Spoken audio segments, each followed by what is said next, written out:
Good evening, wonderful people, great Biafrans, wherever you are. On the surface of this very planet, even those who are submerged in submarines, Biafrans who are serving in civilized armed forces all over the world, because I got a message that they listen to this very enlightening, very expository and delightful gospel of the restoration of Biafra. And this evening, it doesn't matter where you are. It could be your morning, it could be your afternoon, it could be your midnight. I welcome each and every one of you, and as I do so, I will encourage you to welcome those who are around you, even if they are far away from you. It is your duty and your responsibility to ensure that the propagation of this very gospel is without any hindrance. Do not respect any barriers, and of course is there to enlighten those who otherwise would have been lost in darkness and in stupidity. Here we enlighten. Here we chase darkness away. Here we do the will of God in heaven. Here we preach for the restoration of the kingdom of heaven upon the face of the earth. The promise of old, because Elohim never changes, and because of that, I am very confident that Biafra will come in our time, and that very time is now. If you do not have your pen and paper ready, then I do not believe that this is the class you need to be attending, because here we dissect and then we stitch things back up together again, that nothing is hidden. It doesn't matter how they try to do it. Here we have the very finest intelligence service anywhere on this very planet Earth.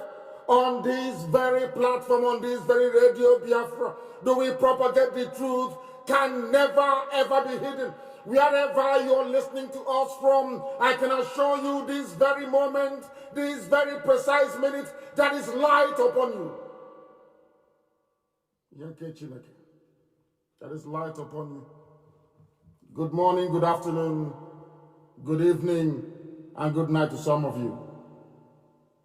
And unlike anywhere else, this is Radio Biafra. Every country on this very earth is listening to us. There are many ways by which or through which you can do that. You can listen via my page on radio, on Facebook, of course, which is Mazi Nnamdi Kanu. You can listen via Radio Biafra page, also on Facebook. You can listen to us via tuning. You can listen via Simple Radio. Radio Biafra is on FM in the blessed land of Biafra. I believe I am not mistaken when I say that 3/4 of Biafra land is covered on FM. We are also on satellite. We have Radio Biafra app. Should you wish to participate or take part in this very program this evening, you are more than welcome to do so. I know that this zoo is vibrating, and of course it should vibrate. My name is Nnamdi Kanu. I am the leader of the indigenous people of Biafra, and by the very special grace of Elohim in heaven, Tamuno Abasingbong, I welcome each and every one of you, because I am here to serve you until the end of time, and Biafra will come.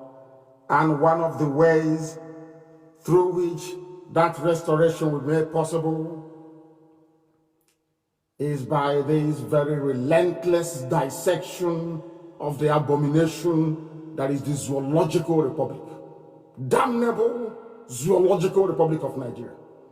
Anybody who wishes to belong to that place, may God have mercy upon your soul. because things are happening, and this evening we shall reveal all of them.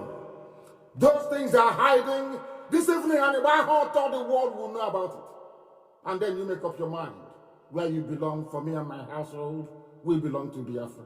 And the only mechanism or machinery that can bring that about is IPOB.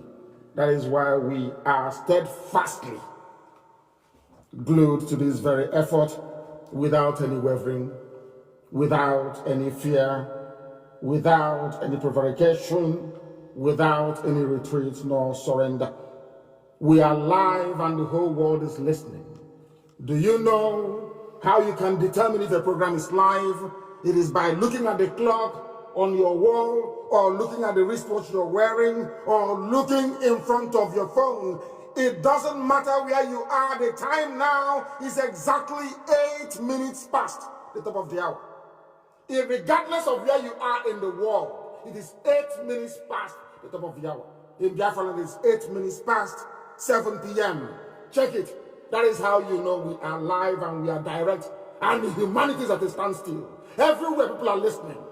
There are some under the bed. There are some who are in their cars outside telling their wives that they are working on the car, that there is something wrong with the battery of the car, that the alternator is not working. But they have an earpiece and they listen to Radio Biafra. Humanity will bear us witness, because we have come that the zoo may fall. As always, we commence our proceedings this evening by committing it to the hands of Elohim in heaven. That same the God Almighty, the I am that I am, the Ancient of Days, the Ancient of the Ancients, the Creator of everything that you see around you. Nothing made Elohim. He was before time began. And his goodness lasts forever. And it is upon the promise of that goodness that we anchor this very restoration, that Biafra may come in our time. And we will show the whole world that black people are not animals after all. We want to prove it in our time, in our lifetime, and we're going to do it. That is why we say unequivocally that man cannot stop what we are doing. It doesn't matter who you are. You cannot stop it. If you're in doubt, come out on any social media platform, do a video and say to us, over my dead body will Biafra come, and you see what will happen to you. Then you know that our mission is divine. That this very IPOB is not two, is only one. And its purpose is being fulfilled before our very eyes. We must pray wherever we are.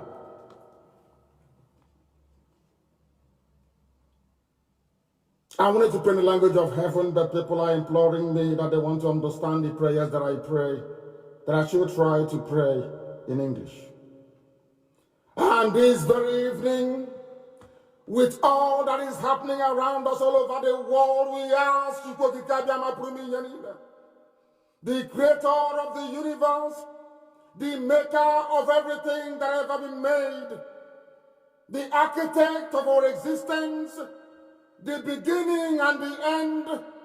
They say you are the Alpha and the Omega, but we know who you are. That you are creation, Ukike. And there is none like thee. We ask thee this evening, O Heavenly Father, as coronavirus, this very ugly pestilence, is ravaging your creation, ravaging humanity, we call upon thee. As your children are dying in the land of Biafra, as the Janjaweeds are all over the place, deploying their army and their police and their terrorist groups all over the place, slaughtering, maiming, raping, and destroying your children. We ask you to make haste, O God in heaven, to deliver your children. Come very quickly to help those who are in anguish, because you are our Lord and our Creator and our Maker. You have started already to put them to shame. You have started to confound all of them. Al-Majiri, the Janjaweed, those from the very darkest recesses of hell. Those who are after the soul of your children. Those who have come that they may destroy your handiwork. turn them around and put them in confusion as they are in right now. Because as we pray unto thee this very evening, as mankind is listening from every corner of this very globe that you made, there is confusion in Asorok. Those of them that desire to hurt us, today they have been hurt. Turn them around and let their reward be their shame. All of them who laugh at your creation, at your children, those of them that mock this very divine mission, may shame be their portion. Let all of us that seek your face be able to rejoice and be glad in thee. That is why we say that we lift you up, O Heavenly Father. We lift you up, El Shaddai. We lift you up, Elohim. Look at how poor we are. People are impoverished. There is no food. There is hunger everywhere. Oil can no longer be sold. Those who are ignorant of the facts of life are now going to realize it in a very difficult and in a very painful way. But only you can have mercy. Only you can help us. Please do not delay. Deliver your children. Give us Biafra, that your temple may be rebuilt in Arochukwu, that your name may be exalted, praised, adored, and worshipped from every generation to every generation, now and forevermore, we pray. He said,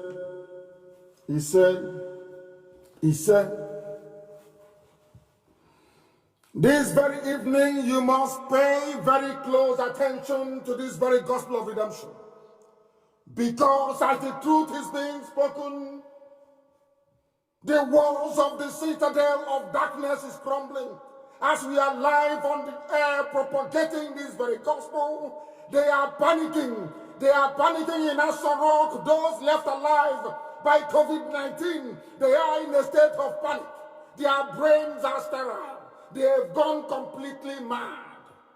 There are lunatics everywhere. Because we told them, we will not fire one bullet.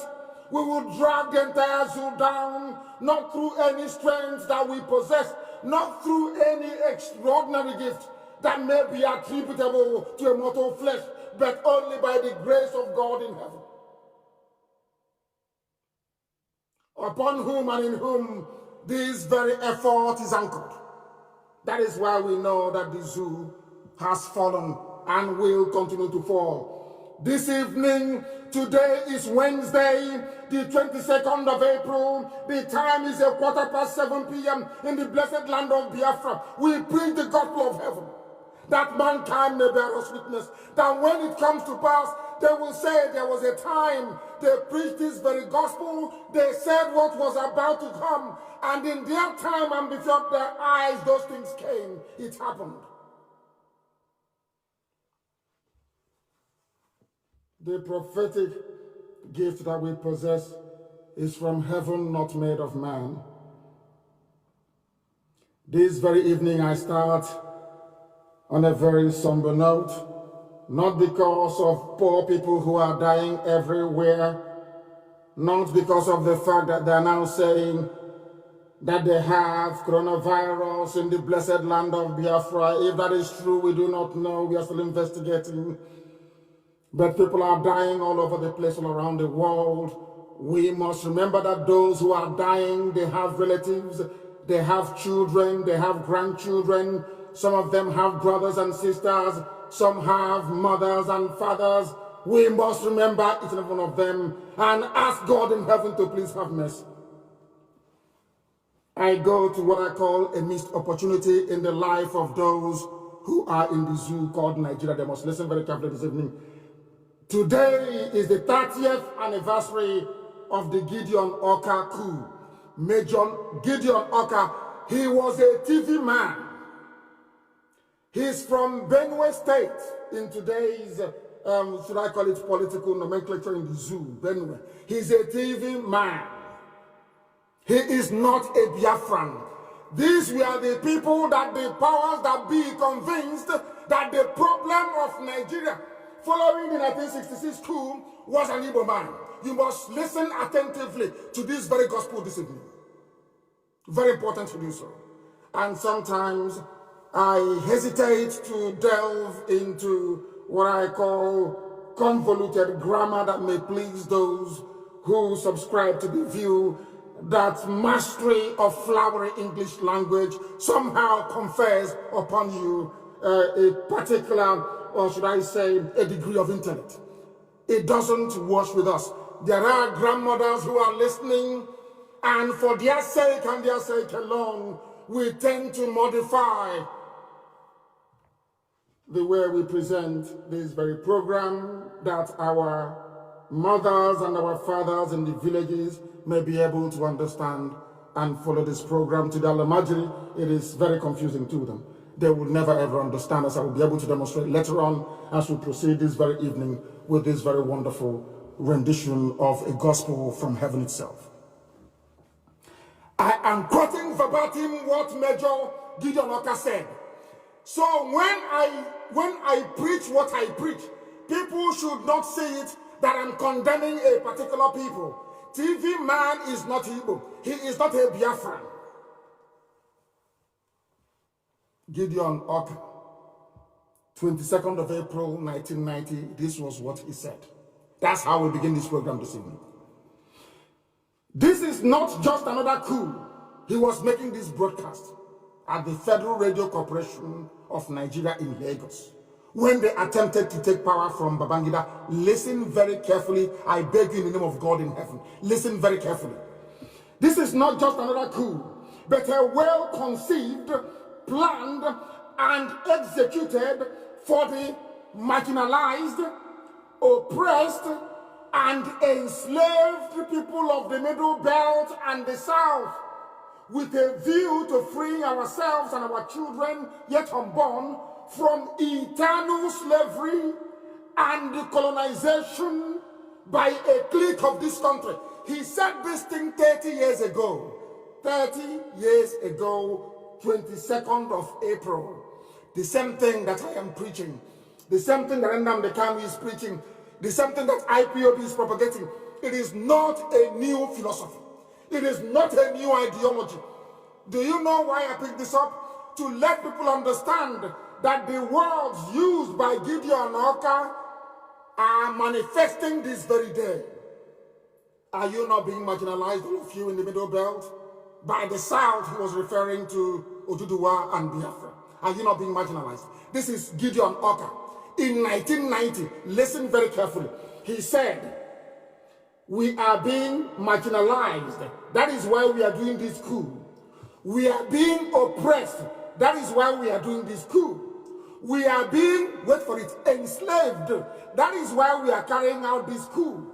Our children, even those we have not given birth to, even those that will come in the future, like those that will come in the year 2020, they will become eternal slaves to the cabal in Abuja, to the cabal which Abba represented before he died. Henry Gideon Oka saw this in 1990. 1990. I think he should be elevated to the status of a saint.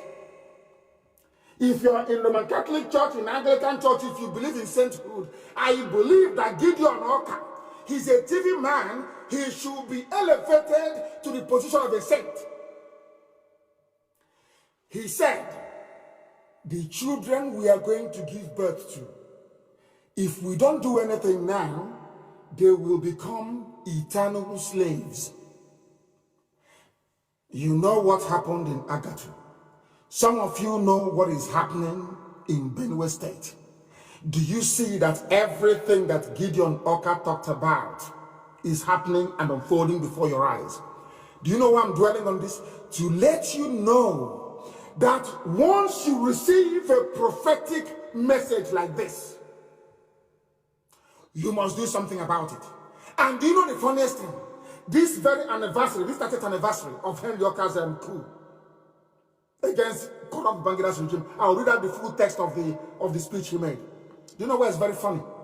It was because of this coup that Babangida accelerated his move to Asorok in Abuja. And inside Asorok, he called this release. They designed the office so that nobody, not even a light infantry, cannot storm Aso Rock and succeed in penetrating the office of the president. And surprise, surprise, at the 30th anniversary of Henry Yoka's speech or his coup, that office is locked. There is nobody there. The reason why you have such high level of security inside Aso Rock is because they know that middle belt officers are angry. They know that southern officers are angry. They know there are people who cannot tolerate the continued slavery of themselves, their wives, their fathers, their mothers, their children, even those unborn. That is happening today. Now you understand, don't you? Now you understand, don't you? 30 years ago. I said 30 years ago, Gideon Oka was saying this, 22nd of April. That particular coup, everybody was rejoicing. Everybody was rejoicing all over the world that corruption was falling. That was the proper anti-corruption, the proper anti-corruption fight that was going on. The real anti-corruption fight against the very corrupt regime, of Babangida. That some people come, I'm Babangida boy. They are posing with it. But the man was insipidly corrupt.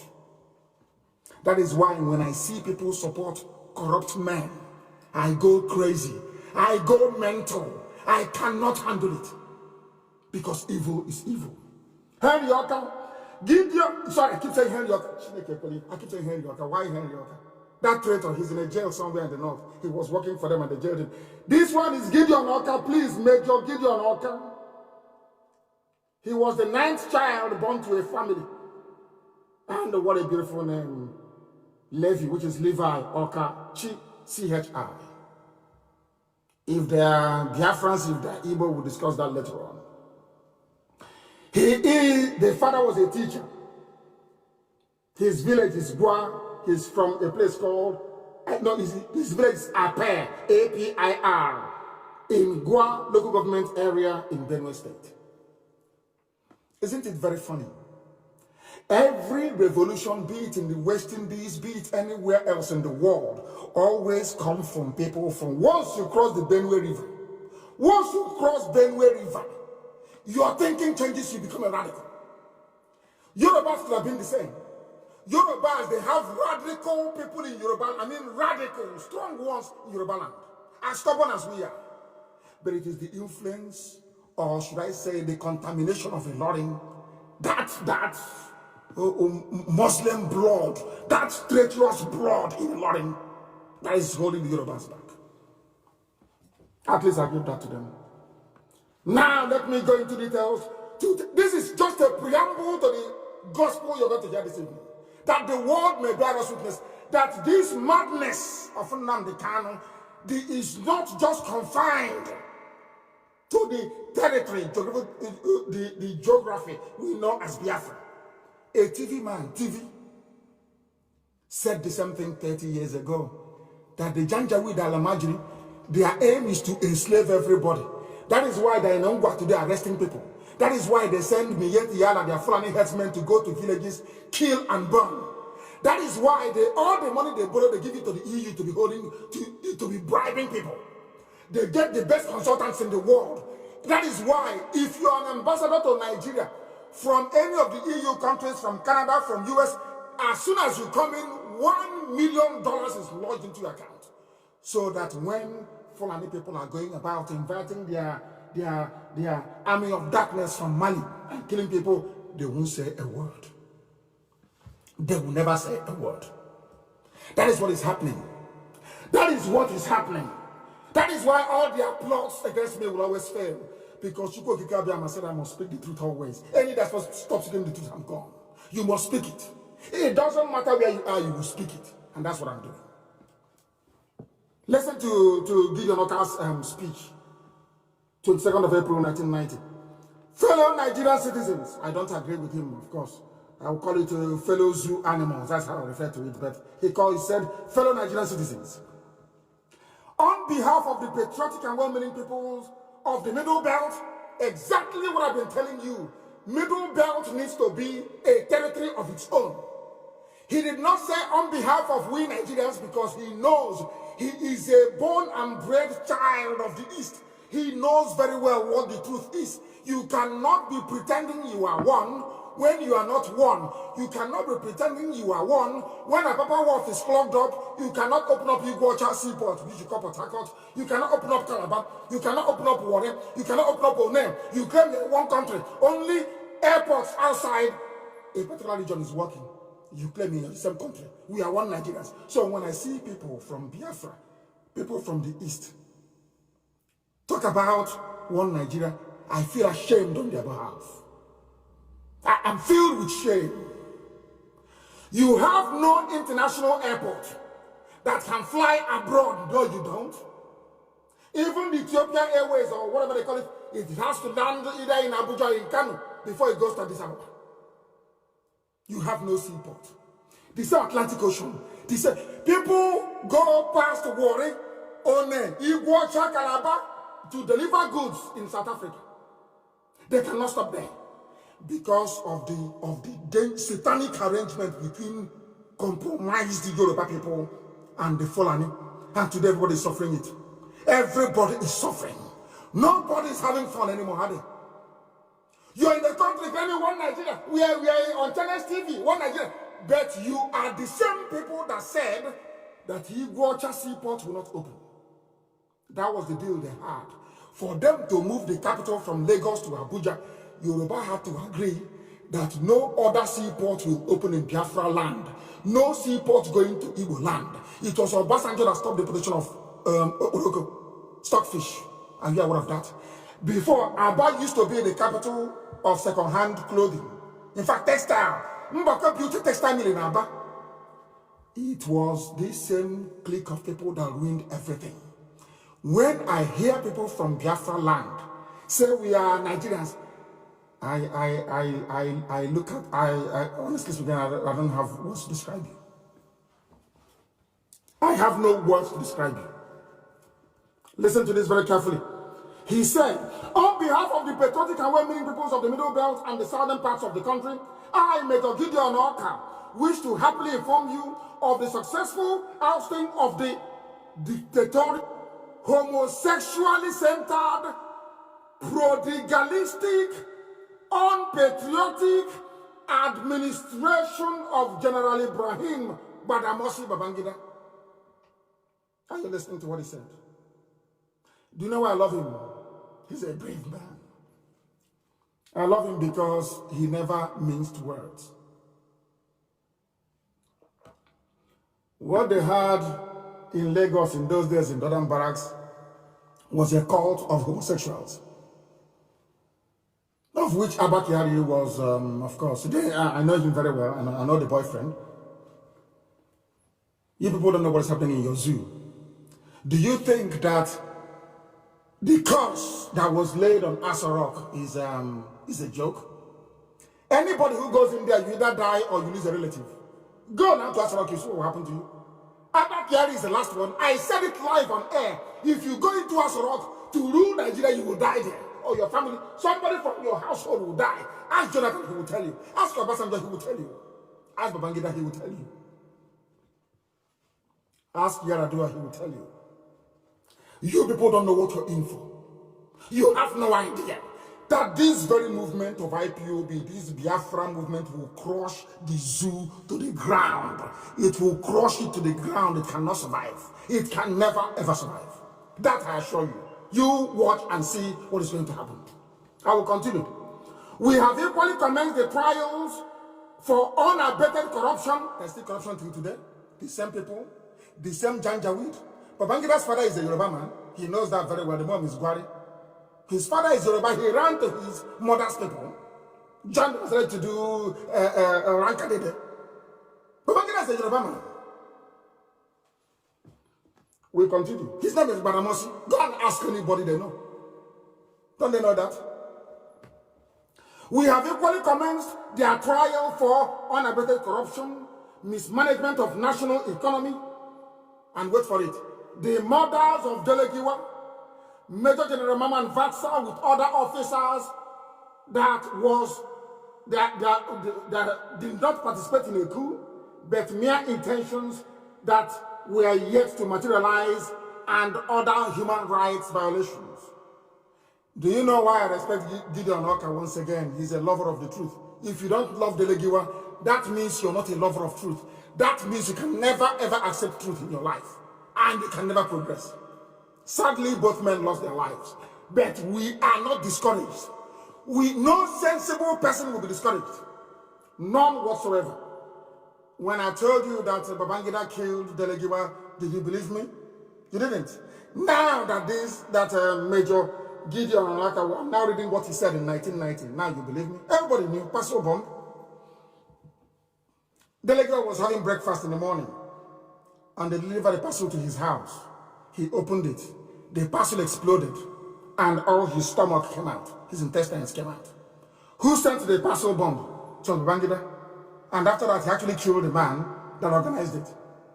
That's how evil that man is.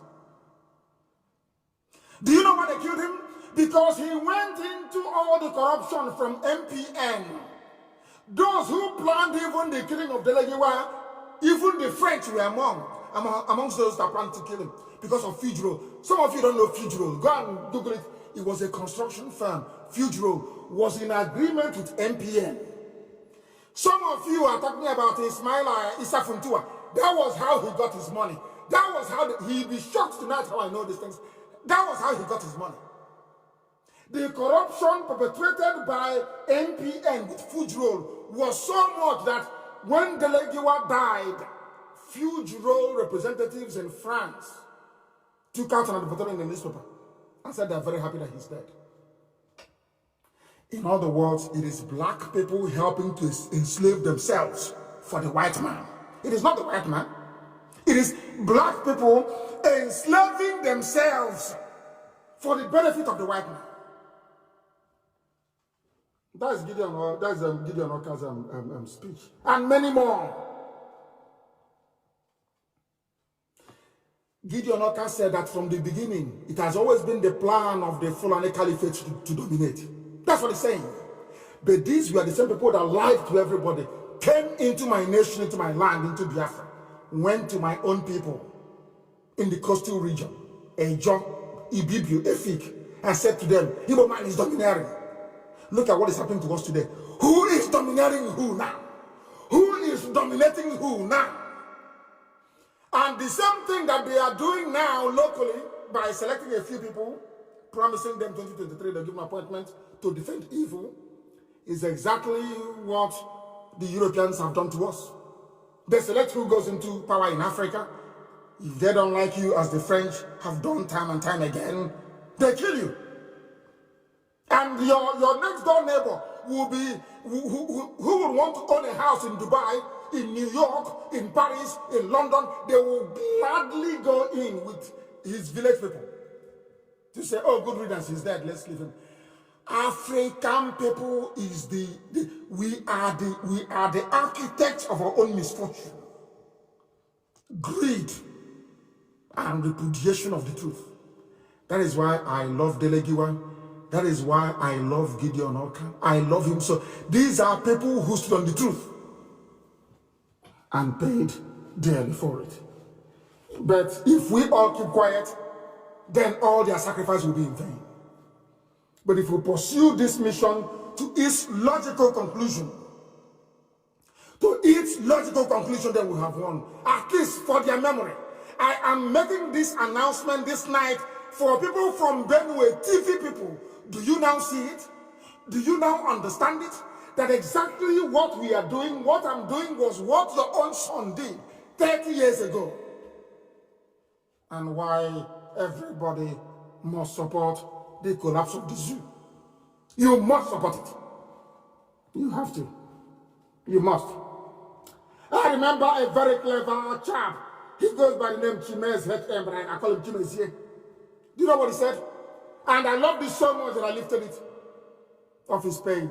Because I don't plagiarize. When I quote you, I give you credit. I'm not the one who came up with this. His name is Chimez here. Chimez HM is his name. And I will tell you exactly what he said. And that is exactly how I feel.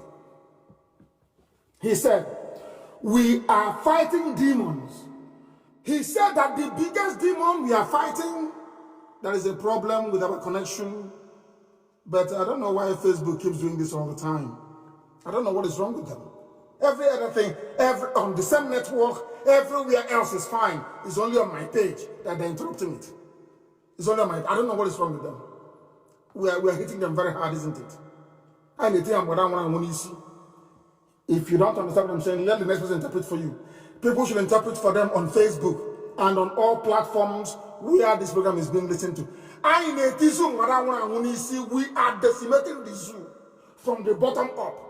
There will be nothing left. Brick by brick, we are dismantling Asorok. Brick by brick. Listen to what this young man said.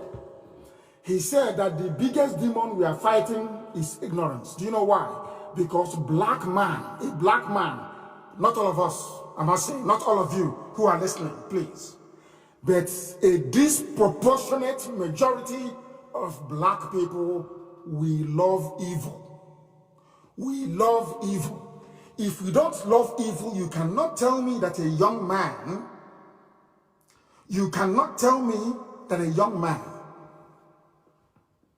you went to secondary school, your parents struggled to put you through school. You went to secondary school from the house. You went to a university where you never had a running water for one day, where you have to go down to fetch water in a bucket, in a tank, to be able to flush toilet that is on the 6th floor of your hostel. After going through all this nonsense, you came out, you went through youth service, where your life did not improve, where all the highlight of your month is looking forward to 30,000 naira payment. 30,000 naira that cannot buy you a flight ticket from Lagos to Abuja, a flight ticket from Iguacha to Enugu. You cannot. You're very happy. You come out of school, you're struggling, and then you go and buy a second-hand phone from the market. You come online and you start to defend evil in broad daylight. Now tell me how such a people can improve in life. Tell me how Africans can make progress.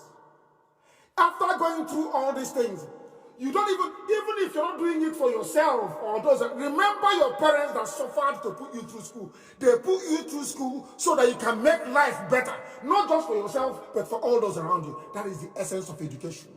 That is why people, civilized and advanced governments all over the world, invest so heavily in education. In the UK, they're about to discover a vaccine. But in the zoo, people are looking for bread to eat. Not even, what we're even fighting is hunger. Not even the man corona itself. We are fighting hunger first before we now meet the granddaddy, corona. How are we going to survive it when our immune system is depleted? If you don't eat, how can you boost your immune system to repel coronavirus when it comes? Now you understand, don't you? Ignorance is unseen. You need to understand something, that Europe is advanced today, or that China is relatively advanced in terms of technology, but their wickedness is still there, or that Japan is advanced, all this, of course they copied from the West. There was a movement started in Florence by the Medicis in Italy, long time ago. It's called the Enlightenment movement. Enlightenment. Because one day, the crowned heads of Europe sat together, all the rulers of Europe, they sat together and said, from now onwards, we test everything we do against reason. If we are going to do something, that thing must be reasonable. We are no longer going to pander to superstition. We want everything to be science-based, something we can see, reason. That's how you have Europe advancing all over the world. When I talk about Europe, I'm talking about Canada is Europe. Europeans went to Canada and built it. Europeans went to USA and built it. It was Europeans from Portugal and from Spain that went to South America and built the very marvelous Brazil that you're seeing today. The same Europeans went to Australia. They went to New Zealand. They went to South Africa. Anywhere Anywhere you see them, there is improvement, you can see it. There is running water, there are good roads, education system is very good. Do you know why? Because of enlightenment. Because they believe in reason. That reason should dominate. That is why we do what we do. That is why we went to your brain, we scattered it. To allow you to be able to pick things that make sense and that are reasonable. So that when you see somebody wearing a mask, you can be bold enough to say, this is not you, you're wearing a mask. Now you understand it. They say they're brainwashing people, but of course they know we are not. They know we are teaching you the truth. They know that what we are propagating is the gospel of truth. They know it very well. A black boy or girl from Africa will graduate from school, look for a job in Facebook or maybe in Twitter, in the zoo called Nigeria, and they give it to them. He will not use it to try to make things better. He wants us to sit there and frustrate those who are preaching the truth. A black boy, not up to 30 years old. That is how wicked we are as a race. Now you understand it. A very wicked race. I remember when I went to court. I was in court and I posted the clip. I was in detention and I was surrounded by people that said that Boko Haram, they are Ombatse. People from Nasarawa, they are this, they are that. You know DSS and Army in the zoo. They just go somewhere. They round up people. Because the amount of money that DSS receives in Abuja is based on how many innocent people they have in the cell. One day, one of them came to me and said to me, why do you always complain that people don't get trial here? Because I was complaining. He even was in detention. Why are you locking up people here? Little children, why? There was a girl that was coming back from Sudan. They picked her up from Abuja airport. She was going to Maiduguri. Even her parents doesn't know that she's in the country. They drove her from the airport into DSS custody. What did she do? Nothing. That they found a book. The book looks a bit radical. Can you believe such nonsense? Inside DSS detention, I was fighting with them. They're asking them to take people to court. Take them to court. It is not your job to judge anybody. It is the duty of the court to decide who is guilty or who is innocent. Ask them, they will tell you. That was where I told them. They asked me, oh, but what do we do? This Biafra you're doing, why don't you do it for the whole of Nigeria? I said, no, but I'll give you one tip. Go and build railways. It was from the advice I gave them that they told Amechi they started building railways all over the place. From me, inside DSS custody. Go and ask them. It's on record. I'll tell them I'm a political economist. I know what to do to grow Biafran economy within 6 months. I know what to do. It's in my brain, but I cannot give it to Nigeria because they're useless. Do you know that I was inside my cell? These boys, little boys, they picked up from Niger State. They said they're Boko Haram. Maltreating them. You will stay in one place for 8 months. You don't come. Some for 2 years in one tiny spot. You don't see the sunlight outside. Nothing. I said, no, this is terrible. When I was transferred to Kuje, inside Kuje, I sent people that left the prison outside. I gave them money. I said to them, go to Nasarawa State, go to Niger State, go to Kwara State, go to Kaduna, go to Kanu, go to Bauchi.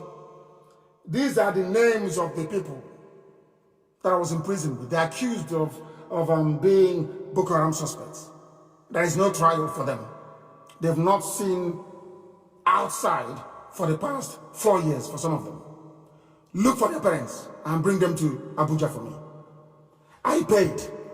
I'm saying this because of those that accuse me, oh, he's too selfish. It's always about Igbo alone and the Biafra, where every time is Biafra. I said to them, you that is claiming that you're a one Nigerian, how many people have you helped outside your tribe before? How many? When I was inside, I brought them to Abuja. I brought them to Abuja. The Binta Yato said I shouldn't speak when I go outside. I was in prison. They said that you're very stubborn. The Dambanzao said you shouldn't give any press statement. They sent some idiots to come and see me inside the prison. I told them to go to hell. Benjamin Madibu was with me. Said, go, come on, go to hell. Who are you? They say that's me. When they drag me to court, it is like a president going to court. They drag me to court with armored personnel carriers. Guns everywhere, siren. When I'm coming to court, you think a president is coming to court. Inside the court of law, I was in handcuffs when I went into the court. I came out before I can climb into their prison van to take me back to Kuje. I gave a press conference, a world press conference there and then. I called the parents of the children being held illegally by DSS. I said, these are the people. Inside there you had Kanuri, a Hausa family was there, Bagi family was there, the other one from Nasser, I've forgotten the tribe was there, Yoruba was there. And I asked them, I was a few days I asked myself, how many people in the whole of Nigeria, be they minister or governor, how many of you has ever done such a thing before for people? They have not. When I was in Kuje, when I left Kuje, they were crying. I used to pay for lawyers to come and give people proper legal representation. A Joffa was working sometimes without pay, morning, noon, and night to get people out. Ask them. They said, when people visit, they said, until they will never see any other person like me come to such a place. But you had Alex Bade, all the big shots that were coming. How many people did they help? But they are Nigerians. I am a Biafran. I came into prison because I'm a Biafran. I was in detention because I'm a Biafran. Yet this Biafran is the only one helping poor Fulani and Hausa people in prison. That tells you who we are. What we are doing is not against anybody. I hate poverty. I hate ignorance. I hate the fact that there are old men and women who cannot feed. I hate the fact that our kids are not going to very good schools. My own children are going to very good schools. And you want me to be happy seeing other people's children suffering, selling banana and oranges. That was not how God made me. That was not the sort of child I was raised to become by my father and my mother. I was raised to fight injustice. And that's what we are doing. And that injustice also includes ignorance. It includes ignorance, and we must fight it. Chukwu Kikabiama did not send me to do this very work that I may become rich, maybe acquire cars or build mansions, or maybe I'll be basking some stupid glory. I was sent that the kingdom of heaven may be restored upon the face of the earth, that Biafra may come. That is my one sole purpose. That is why I am indestructible. Indestructible. If you like, you try and see. I broke the cordon in Abakaliki. Therefore, he set up cordon with army and police. They come to and said, I will shoot. I said, shoot. I broke their cordon. Had the Nigerian army not been cowards, they would have attacked me when I am outside, not in my house, where I have my father and my mother. But anytime I go outside, they never attacked me. They were scared. As the cowards they are, they had to come to my house with my parents in it. I went to a Kulobia. Obia said, don't come to Kulobia. I said, you are talking rubbish. I went to eat water. They said, I went to eat water. Before we left, the hold up in eat water in Port Harcourt was 8 hours. They know I am destructively stubborn. If I say I will destroy Nigeria, God in heaven knows. Of course, he sent me. The zoo is gone. I can't leave you. The more you complain, this thing you're doing, the more I do it. The more you complain, this thing you're doing, the more I do it. You don't know who we are. You don't know IPOB. That thing you're asking us not to do is what we are going to do. That was why we shattered Twitter yesterday. Only an order that was given within 2 hours. Twitter itself was even crying that we should take it easy. Do you see how determined we are? Is anybody paying us? These are the same people contributing money to run IPOB for them. Because the finest army in the world is a volunteer army, not the one you conscript, not the one you do by force. Willingly. That is why we are formidable. Exceptionally formidable. Elohim did not send me to this world to have cars, fancy car, fancy house. Oh, can you see my house there? Rubbish. I'm not doing anything with it. The one my father left, I'm only going to sleep in one tiny bed, isn't it? It's more than enough. One tiny bed. Nelson Mandela never had a house. There was no need. His job was to free his people, not to be driving cars or owning properties. Rubbish. Rubbish. We must proceed. Biafra is the last miracle on earth, and it's going to happen, and you will see it. They're at a time when things can no longer be the same. In the era of Corona, it has come, and you will see it. I will see, you see it. I warned you. How many weeks ago did I warn you? You are bringing Chinese. You are going to suffer. You are bringing Chinese. You are going to suffer. None of you listened. He said, oh, Nnamdi Kanu, he's making noise. He's making mouth. Has it not happened? And I said to you, when you start to die in Nigeria, when you begin to die, remember my broadcast. I told you, I warned you only 3 weeks ago that the coming of the Chinese is your doom. And surprise, surprise, I'll read it from Daily Trust. I'll read what Daily Trust says here. Over 150 people died in Kanu between Friday and Saturday of last week. And they have been buried in 3 cemeteries, heightening fears that they died because of an ailment they don't know. Did I not tell you? When the Chinese come in, you are going to die. And you know, do you know who brought them in? The same people that you are talking, oh, I say, hey, we said the chief of staff. People are now talking about chief of staff as if it's just a campaign. People are going on a campaign. Oh, this is Aisha's list. This is Simon Da's list. Oh, this is the list of King Gibbon. Hey! And I keep asking myself, are you sure these people are human beings? These are the men, because the office is locked. There is no Abakiyari. They need to knock it down. The Chinese are looking for people to experiment with. The Chinese want to take over your resources. They came to run your government the same way that the Russians are helping Assad to run Syria. I told you. Did I not? It's not up to 4 weeks. Have you all forgotten what I said here on this radio station? That the Chinese will come. Now they have come. When people begin to die, you know those to hold responsible. Who are the people dying now? The poor people in Kanu. Because they have started the experimentation. Many more will die, unfortunately. Many more will die. I'm sorry to say this, because you don't listen. As our brother said, you have ignorance in growing inside your brain cells. You have no conscience. Ignorance everywhere. This is the price of ignorance. When people are ignorant, they go to the toilet with a bucket of water.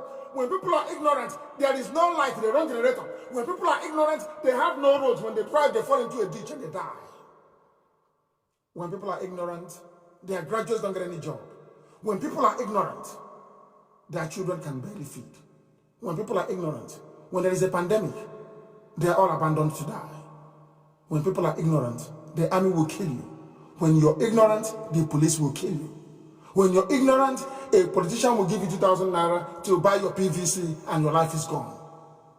When you're ignorant, you look for God. You look up to God for a solution when the solution is right there in front of you. 150 people dead. What killed them in Kanu? They don't know. It's a mystery illness. How can there be a mystery when there is corona? Why can't people be honest? All the grave diggers in Kanu now, they're working overtime. And you know the zoo, for them to say 150 people died, you know how many of them they have died? And I'm warning people, if you're living in Kanu, please do not come to Biafra land. Stay there. You like Ubawasa, stay there. And don't bring this nonsense to us. Although we have spotted some Chinese in the Ebonyi state. We'll get to that later on. One thing, and I told you, when it happens, you know those to hold responsible. Al-Majri children are dying in the north. They are killing them. Saying, oh, we are dispersing them to states. No, they are not.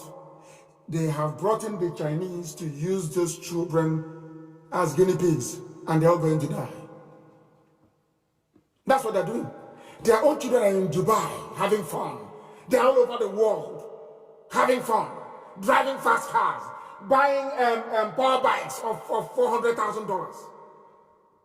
You, the ordinary people that IPOB is trying to save you, you're there defending people who are criminals and have been so for a very long time, that Gideon Oka, Major Oka told you in 1990 that these people, look at the way they are going to slave you. And in your own backyard, as is happening now in parts of Yoruba land, the Fulanis are there sacking them in Ondo State, as Gideon Oka said.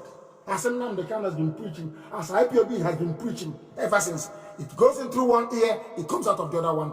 Now who is suffering? Who is suffering, I ask you? When you are born into wickedness, as a child, you went to school, a university, you have no empathy. What is happening to other people doesn't affect you. You have no human feelings. And I keep wondering, what sort of world did you emerge from? You're telling me, and I'm the guy trying to spoil Nigeria for us. So how many Nigerians have you helped? I'm telling you what I did from prison, from detention. How many, all of you talk, I'm a Nigerian, and the Kanu wants to break Nigeria for how many Nigerians, how many people have you helped? I'm not asking you to be, perhaps comfortable as some other people are. No, even through advocacy is helping. When you come out to revolt, it is helping. When you come out to demonstrate, it is helping. What have you done? Nothing. It has led some people to argue that this revolution we are calling for, this revolution that people of conscience are calling for, may actually start in the north. And they cannot hold it. That is why they don't like radio. They don't like me preaching, not because what I'm saying is a lie, but because they don't want the Alamajiris on the street in the north to be aware of what they are doing.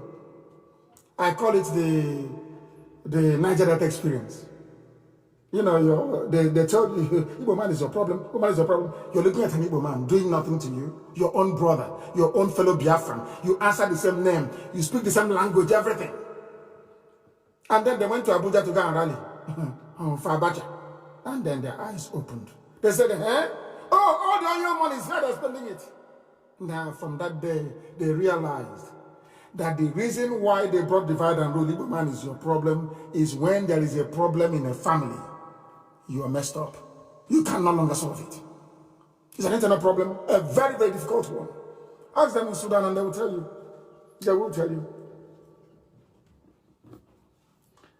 They are saying they are moving the Alamajiris out, that they're going to move those kids out of the place. And somebody actually said, which I love very much, you are in the same country, is that correct? Hey, our nation, one Nigeria, indivisible, one Nigeria. And I'm asking you, you have been to America, yes? You've been to all countries of the world, not just the US. In America, how many wives do they marry in America?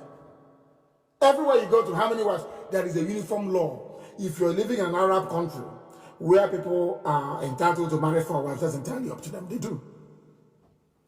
But where I come from, by virtue of Western influence, they said it is 1 man, 1 wife. But in the North, it is 1 man, 4 wives, 5, 6, 7, 8. They give birth to everything. And once you're giving birth to in the North, in Kanu, you answer Kanu, because there's no father, nobody. You answer Kanu. They give birth to you in Funtua, you answer Funtua. They give birth to you in Katsina, you answer Usman Katsina. Because there's no father, Alamajiri, everywhere Alamajiri. These are the things that Gideon Oka was warning you about. But this time around, those Alamajiris that have been convincing over the years, doing Rankadede, using them to put them in the army and in the police, give them AK-47 to come to the south and be killing people. They are now going to realize that these same people have been using them as well. What did those cow-loving illiterate Alamajiri do? They have been making matters worse. People are suffering from coronavirus now in Kanu. They want to disperse the children. The Chinese have told them, move these children away from here. They are now carrying all those diseases to all the states of the north. What Bill Gates and the wife said is about to come true. And who are the culprits? Don't blame the Alamajiri children in the north. you're going to blame all those you have in Asorok, all of them. They are the ones bringing this death. They are the ones bringing this death in, and I warned you that it will happen. I can see what Facebook is doing. Anytime we try to go over, we try to get to 14,000 people, they cut it, and then they reinstate it. If you're disconnected, you go back and you log on again. That's what they're doing. All the other systems I'm using are fine, but the particular device I'm using to stream on Facebook, anytime it gets to near 14,000, they cut it. And who is doing that? A Yoruba graduate that went to school and read Karl Marx, read Montesquieu, read Emmanuel Kant, all the great philosophers.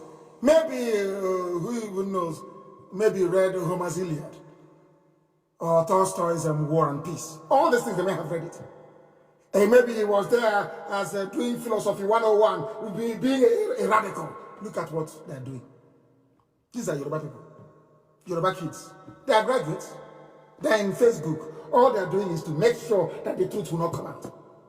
And you want to go back and have electricity? You want to have good roads? Tomorrow, hey, this is our country. Hey, who did you offend though? You offended yourself. Your ignorance offended you. Your wickedness is your offense. Look at what Gideon Oka preached 30 years ago. It's what I'm telling you today. And people are listening as if they have just descended from the moon. The same thing that the reason they gave for the attempted overthrow of Babangida government. There was an officer that died at Durham Barracks. They wanted to kill Babangida. The man threw himself, I think it was his ADC, threw himself in front of the bullets. That's how Babangida ran away and escaped. They say, hey, you ran away. You ran away from the army. The Babangida ran from Durham Barracks and continued as a president in Abuja, a military man acting president. Because they don't know history. I imagine. They just said, hey, you ran away. And I said them to them, but Prophet Muhammad ran away from Mecca and came back and conquered it. Then they don't know history. They don't go to school. They squatter. They come, hey, let my people go. We have 4 people now from Gwanda local government area of Kano State. We want them to be graduates, so first class, so give them first class, they are law. And their ML will go home and they give them all first class. That is why they write rubbish letter when you employ them. We'll read the letter for the whole world to hear later on. Zoo. In every way a zoo. People are dying now. Instead of Nigerian newspapers, instead of Nigerian commentators to say, who brought the Chinese in? 150 people did not die when the Chinese were not there. Before the Chinese came. There was nothing. People were not dying. All of a sudden now the Chinese are there. People are beginning to die. And you're telling me there's no correlation? It's just a coincidence? Of course it's not. Deliberate mass murder. That's what's happening.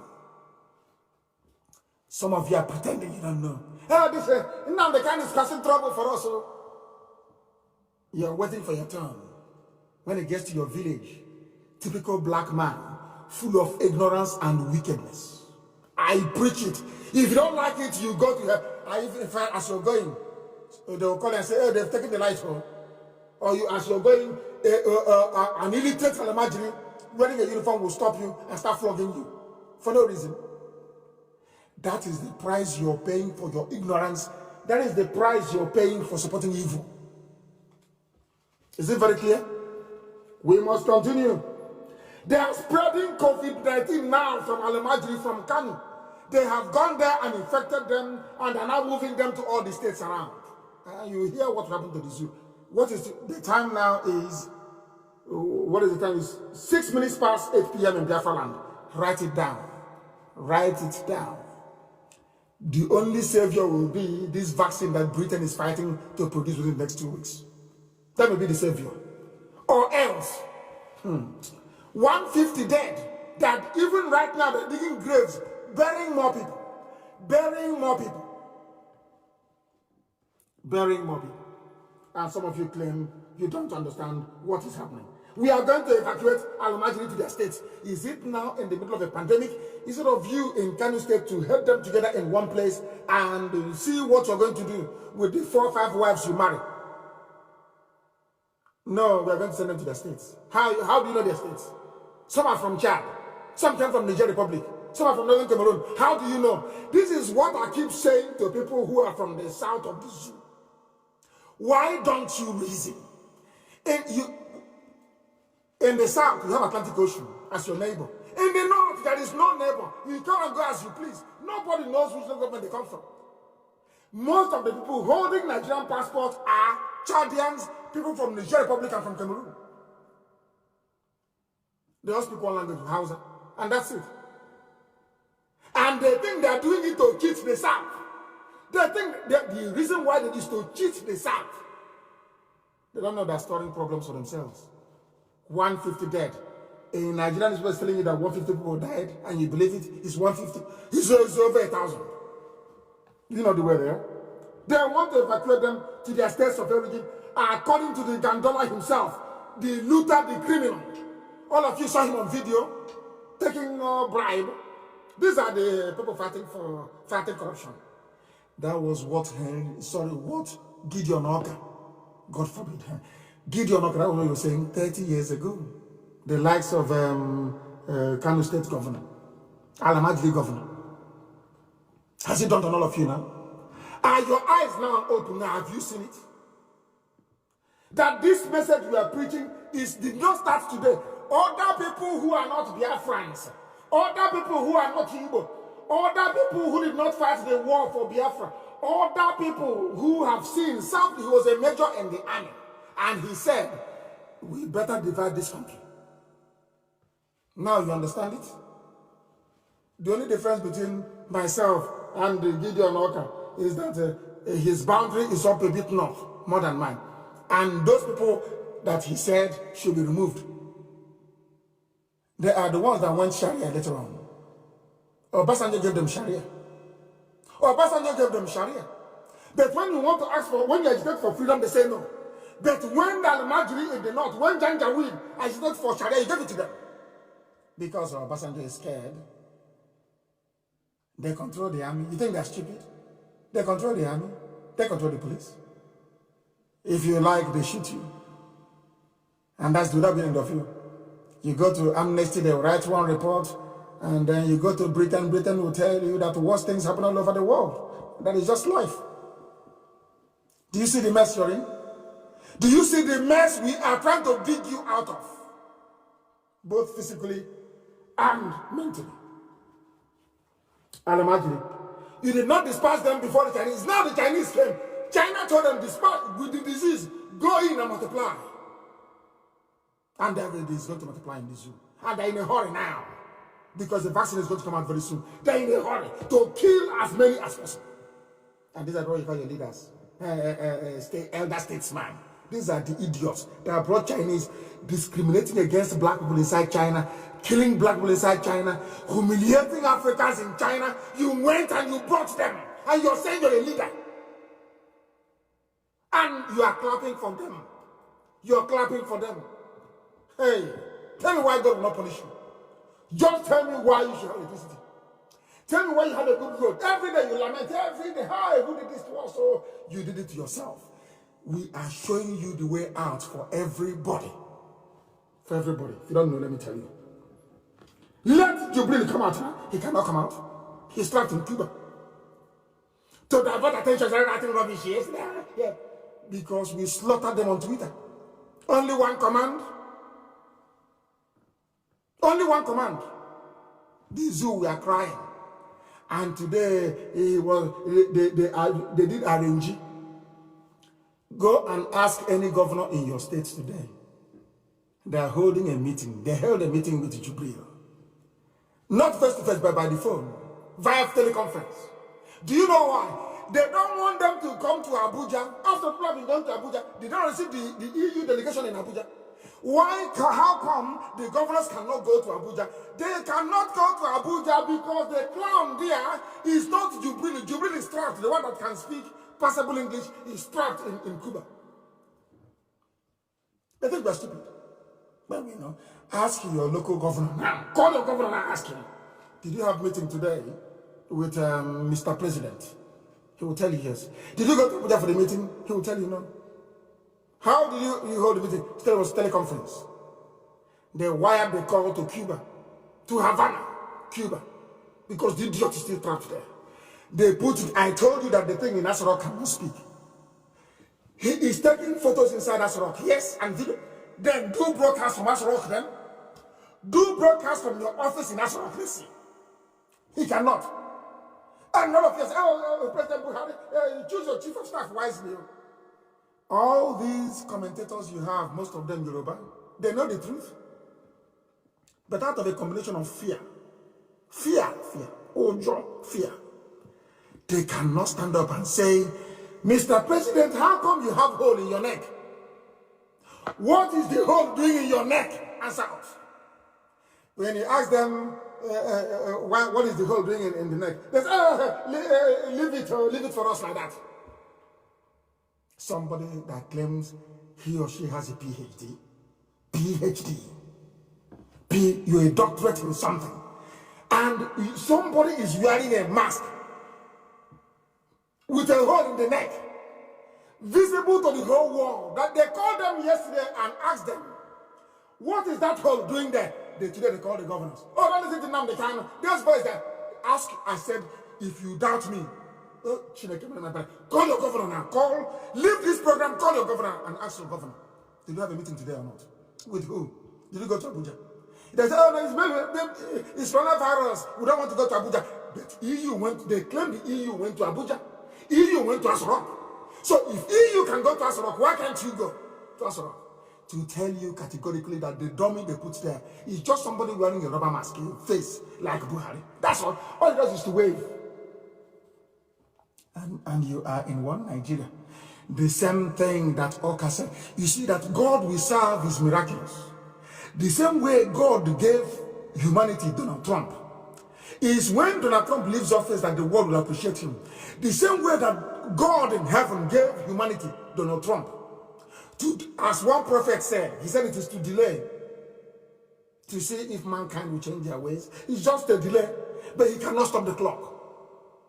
Do you know why he cannot stop the clock? Because when Obama made his prediction, listen carefully, when Obama made his prediction in 2015, Obama said, in 5 to 10 years' time, do you know what it meant was, either if a Democrat had Hillary Clinton won, they would have achieved their aim without the need for coronavirus, no? Then he said, had Hillary Clinton won, it would have been in 10 years. He said 5 or 10 years. So they were waiting for any Republican to come in. Once the Republican comes in, they will strike. That was why he said 5 to 10 years. Because in America, 2 times is for 4 years each. Isn't it? Now you understand. You people don't know what Trump has done for you. You have no idea. You have no clue. You think he doesn't know what he's doing. He's foolish. He's not articulate enough. Rubbish. Look at World Health Organization that is articulate. I will expose them later on. So you will know. Everything I tell you is the truth. Because believe you me, it doesn't matter if you're a Biafran, if you're from Oduduwa, if you're from the Middle Belt or from the North, even Alamaji, I love you more than those people claiming one Nigeria do.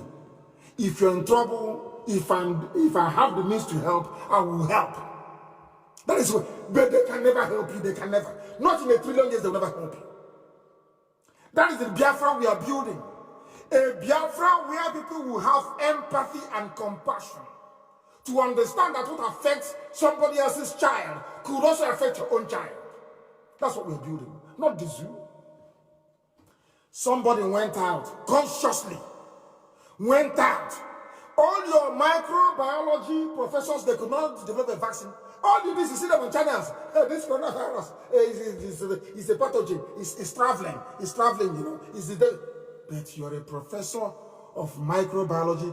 Why are you not in your lab coat trying to give us a vaccine? All those years you claim you went to school and prophesying as a professor, what did you achieve? Everything is on a piece of paper. Everything is theory, no practicals, nothing. Other people looking for this vaccine, they're not professors, ordinary people. But you answering Google's professor of microbiology, Obafemi Awolowo, can you please show us the efforts you're making to produce a vaccine. At least you're a professor. And what is happening now is the virus is moving. The government need to listen to us. The way the virus moves. Hey, I'm not asking about how the virus is moving. I'm asking you as a professor of microbiology, a prof.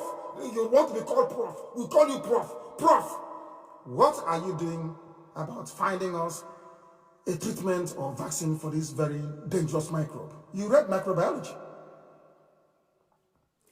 He's waiting for 2023 as a dawn to rig election. And that is the country you want to belong to. A country where you have no president, where your vice president is not a... I've been begging my Yoruba brothers, where is your own flesh and blood? Of course, I don't want anybody to die. But I couldn't help today but feel somehow, I wouldn't call it, I don't know what to call it.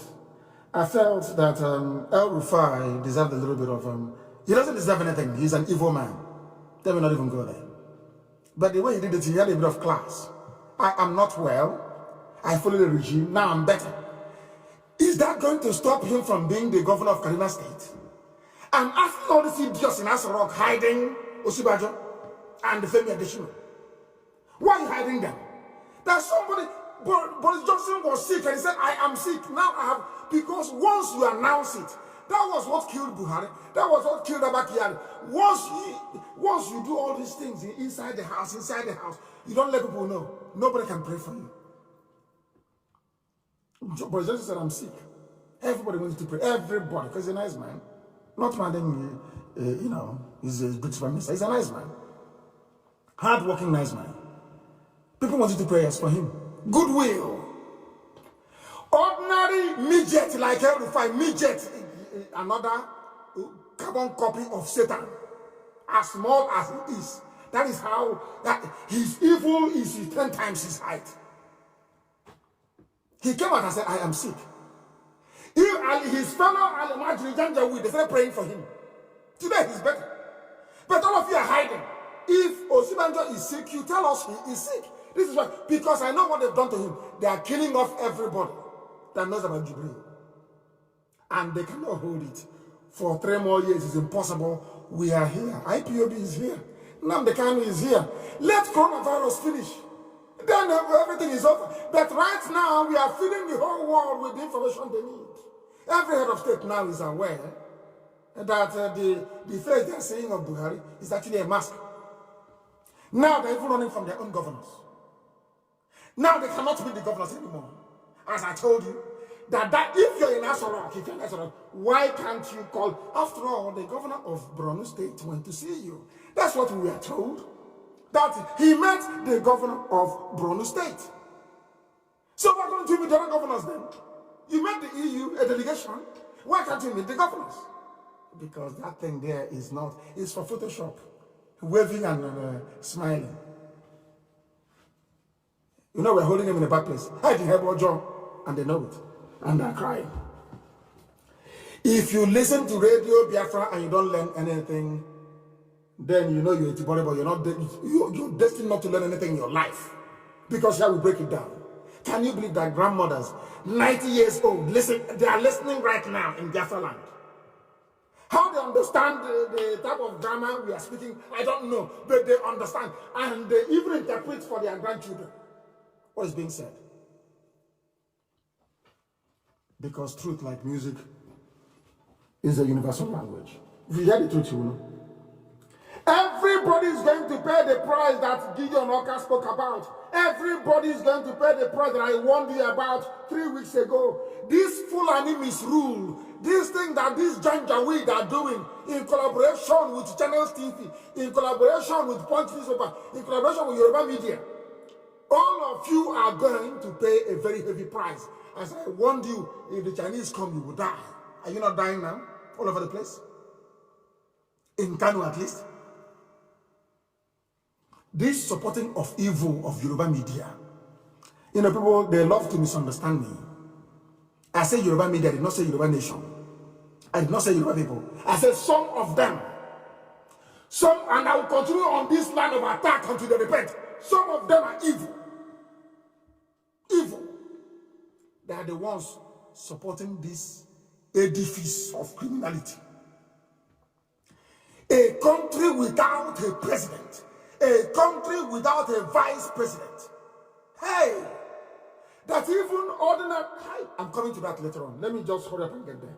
All those people that call themselves done. And everybody holding a degree in political science, from this night, go to where your degree is, bring it and burn it. I'm sorry to say, it doesn't matter if you're a Biafran, if you're from any... Go and bring it and burn it, because the idiots that taught you when you're university, they are useless. You didn't learn anything. You didn't learn anything. My own rudimentary knowledge of government I got from a secondary school is better than we can't compete. And I will tell you why. If you've read, if your child is studying political science, withdraw them from Nigerian university, because it's a very useless place. You are going to make them more foolish than they are, as long as Al-Majri is in power. Ordinary chief of staff position. It's something that they're voting for. It's not election. Unbelievable. Unbelievable. And as I warned you before, how old is Abba Kyari? They said he's 67. I want that very picture to be posted actually. They said he's 67. And how old is Buhari? 77, they claim. Of course, it's a lie. He's 77. Hey, unbelievable. 77. And everybody caught coronavirus, but not him. And you're telling me that Buhari is alive. Buhari had a major brain surgery. The man was a vegetable.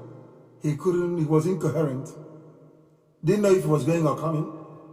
That man, that was a skeleton, is now 40 years younger. That man that walked hand in hand with Abba Kyari, they sit together in the same meeting, did not catch coronavirus, no. But Abba Kyari has it. The rest of the cabal, they have it. El Rufai had it as well. Buratai has coronavirus. He's treating himself. He has it. He's now in he managed to enter Niger Republic yesterday. He's there now, receiving treatment. He fled to another place by road, sending Air Force to throw bomb from the air when he's running on the ground, running to Niger Republic. I'm lying to all of you. Somebody who is 77 years old, with a history of medical condition, brain tumor, did not get corona. It is somebody who is 67 that got it. And El Rufai, I don't know how old he is. That midget, I don't know how old he is. And you're telling me you're reasonable. You're telling me you have brain and you can think. You're intelligent, yes? Intelligent. Hey, Zualamni, unbelievable. That is something called the laws of deduction. Everybody in Abba Kyari's office has tested positive for coronavirus, but not, you claim Buhari is there, but not Buhari. He is sick. And he doesn't wear a mask when he comes out. Hey, zoo. You're not zoo for nothing. Nigerians, I'm telling you, you are not zoo animals for nothing. Even animals can do better than this. Animals in a cage can do better. They have better reasoning than this. A president is 77 years old, you claim, has history of medical condition, had a brain tumor, by his own confession with his own mouth. Somebody who is 67 caught it, his closest friend, the person that sees him more than Aisha does, and he didn't get it. And the staff of this very man, Abba Kyari, his staff, they all have tested positive for it. Young men and women. A 77-year-old man on medication, on life support more or less, did not get it. Hey, Nigerians, you people, God should just come out, wipe out the whole place. You people are useless, beyond belief. Useless to the core. More than useless. Nigerians are hopeless. Everywhere. It has been confirmed by what they call presidential source. This is a Janjaweed newspaper. It's from the north. That all persons, everybody that met Abakari is in trouble. It is here. And you're telling me it's 77. Baba go slow. Baba is going slow. Zoo. Hey, zoo. Unbelievable. Nigeria is a joke, honestly speaking. A very big joke. And the people are suffering. They went and brought in the Chinese to take care of their government for them. So America cannot tell them what to do. And maybe Ahmed or whoever. You know, there's a tussle. Today they announce it's King Gibe. Tomorrow they announce it's Ahmed. The other one they want to Marwa. You understand what is happening now, don't you? They cannot decide. But they have one thing in common. They don't want the world to know through their squabbling that there is nobody there. That's why it seems as if there is some form of a ceasefire and agreement. Whoever you put there as the chief of staff is now going to be the de facto president because you don't have a president. Nigerians, you do not have a president. I'm Nnamdi Kanu from Isama Faruku Kanam Asuibo. Asu Yofuma. Asu Beke Asu Yofuma. So you know it's me talking. Ask that thing in Asorok. You claim it's Buhari to stand up. I remember one village in Katsina. One village only. He cannot. You are all busy deceiving yourselves. And that was what the Chinese saw and said, these are idiots. Let's go and take everything from them. These are idiots. I went to school. I studied at Toronto. I went to Harvard. I was at Harvard. If this is how people that went to Harvard behave, my children will not go to Harvard. I'm telling you the truth. Say this complete disgrace. Nigerians and that useless country, Nigeria, is an abomination before man and before God. The way they reason is sickening. Sickening is sickens. I'm telling you. You are in the middle of a pandemic. If you're telling me in any country of this world, 150 people will die in one day, and the president will not speak? Are you people well? All of you that call yourself Nigerians, are you sure your brains are correct? You have a president in a country, 150 people dead in one day, and no statement, no speech, no nothing. Hey, people should take it easy now. This level of stupidity is astonishing. And meanwhile, people are asking, why did Trump defund World Health Organization? You know, some of our people, they don't read between the lines, but here we do. That's one good thing about IPOB and radio. We read between the lines, forget about the headline. We go underneath. It's just like people who are lazy, like the Alamajiri and those 10K ERAs. You know, even in the money they pay the ERAs, they discriminate. If you're from the north, if you're an ERAT for return of you get 10K, 10,000 naira a week. If you're from the east, you get 3,000 naira a week. Go and join them if you want. It's me. They're paying, they're sharing money. It's like trader money, they're sharing it. For ERATs, you go and buy for 100 techno phone and you open Facebook account in a fake name and you start talking rubbish about Biafra. These are the criminals running the zoo.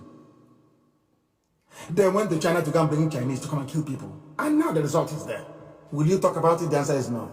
Because you have no human empathy. You don't feel for other people. Until it affects you. Then you know how painful it is. Then start calling God and asking people to help you. But when others were in distress, you did not do anything. You did not flinch.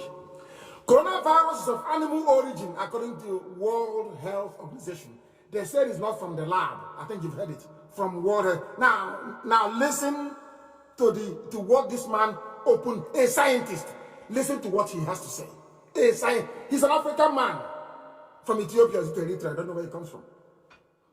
I don't know why we keep disgracing ourselves all over the world every time. African people, I don't know, I have no idea.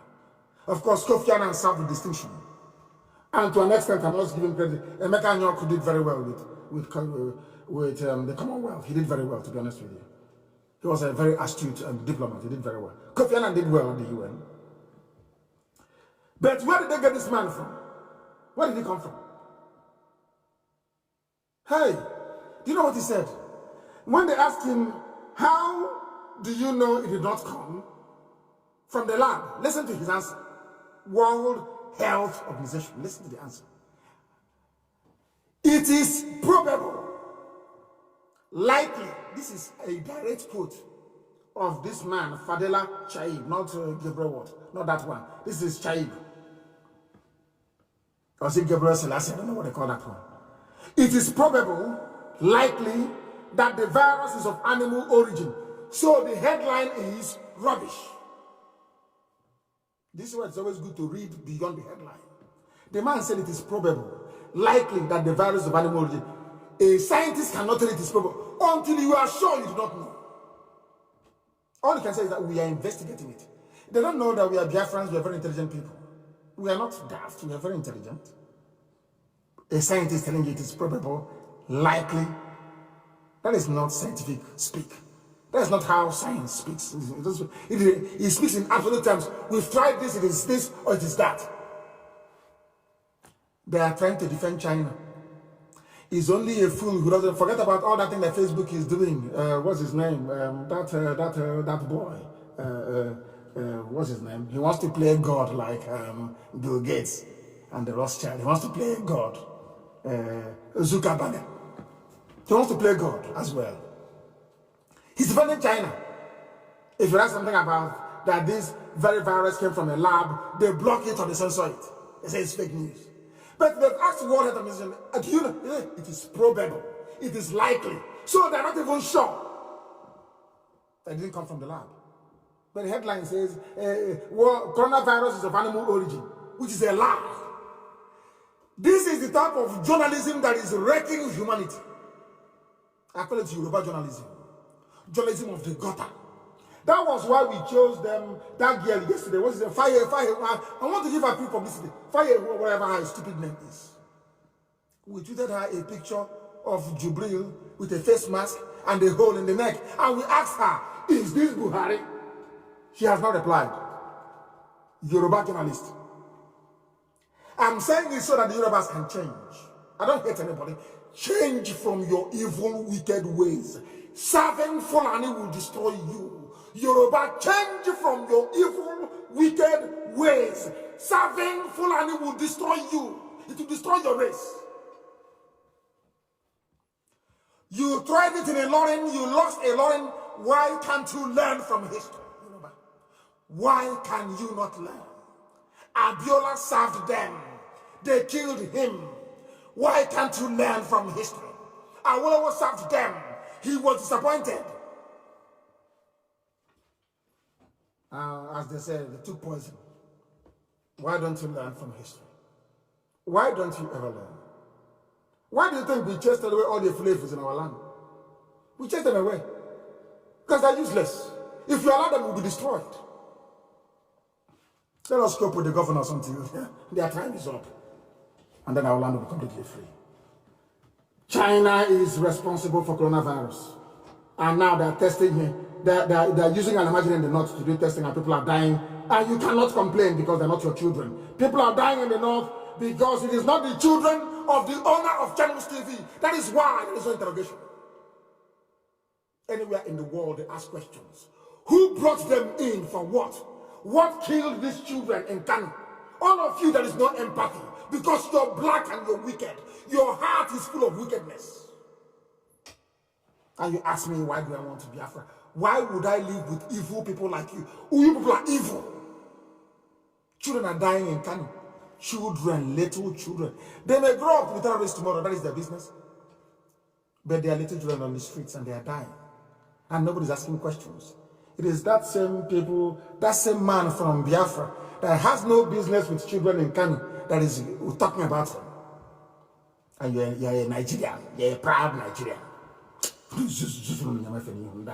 Stupid set of idiots all over the place. This behavior of going to bring the Chinese, this behavior of running to people that hate us to bring them to solve our problem is the reason why black people were enslaved, is the reason we are the architect of our misfortune. That Africa is poor is because of Africans. The way we reason is horrible. Horrible, horrible, horrible. Black people must change. Those who are in the zoo called Nigeria, you must change and reason. That is the only way you can accomplish anything in your life. The whole of Africa was conquered by only 2,000 Europeans. Only 2,000. Overwhelmed 20 million people. Why? Because when they come in and they want to enslave you, they go to one village, they convince that village will help them to enslave other people. Some of you don't know this. That when Lugard came to West Africa, he first stopped in Ghana. You don't know this. He formed an army called the West Africa Frontier Force. This army was essentially staffed by Ghanaians. They trained them and they staffed them. They used them to go and conquer other African people. Black. And tomorrow, one idiot will come out and tell me, let Africa unite. Hey! Lugard came. There were about 29 of them that came, as senior officers, on the ship that he came with. They stopped in Ghana, recruited Ghanaians to help them expand their territory in West Africa. That is the mindset of African people. And I will tell you where this thing ties in, and you must listen very carefully, please. Very, very carefully. Black people, because of our inferiority complex, anything a white man does is good. Anything blacks do is bad. Some of you are defending Nigeria, not because Nigeria, is worthy of any defense. You are defending Nigeria because it was created by a white man. That is all. You're telling me that a white man can come from Europe, come into your village, and destroy your culture, your way of life, your identity. They strip it bare. Call you Nigerians. You agreed. And he left. And because of that, that is why 150 children died in Kanu. Our stupidity. Now, because Ojukwu is a black man like you, and I know him now. We used to drink at the Koi Club together. I know him now. When he wanted to have his own nation, you said no, because he's not a white man. And funny enough, it's so bizarre. For you to be free in Africa, you need the permission and the consent of white people. And you're telling me you're equal to them? You're telling me you're equal to a white man? Of course you're not. You're a baboon. You're nothing. I'm not telling you this so you can cry. You can log off and start crying. No. I'm telling you this so you can be strong. Realize your mistakes and be strong. That what Gideon Oka was saying is true. Let us be on our own. Gideon Oka removed the Janjaweed of the north, the Sharia states of the north. Do you know he removed them? Because in the south, people can reason together. Reason can prevail. And unless a nation decides to reason, you can never, ever be developed. Understand it very well. Only 2,000 Europeans conquered the whole of Africa. And some of you don't even know that our name wasn't even Africa. And it's a lecture for another day. You see that our name Biafra? People don't know this. You see Biafra? Some of you guys say it's from Portugal. It's older than Portugal. Afar region, Afar, AFAR, that underpins this very name that Afrikaners adopted, that you find in Ethiopia, and is a very simple assignment. The name of Africa, this continent that you see called Africa, its proper name is Ethiopia, if you don't know. Biafrans, some migrated, the house of Manasseh, the last set that came, the house of Manasseh, they came via Ethiopia, from the same Afar region. So when I tell you we're ancient people, what I'm talking about, go and do your research. After going around in circles, you come down to what I tell you that is the truth. Do you know that? Africa, that's not the name. The name is Ethiopia. Because the Europeans did not want you to have any connection to your land. And of course, the new version that they brought out and said is they incorporated the Afar name, A-F-A-R, from where Biafra was derived. Because it gave me a lot of joy. When I tell you we're ancient people, I know what I'm talking about.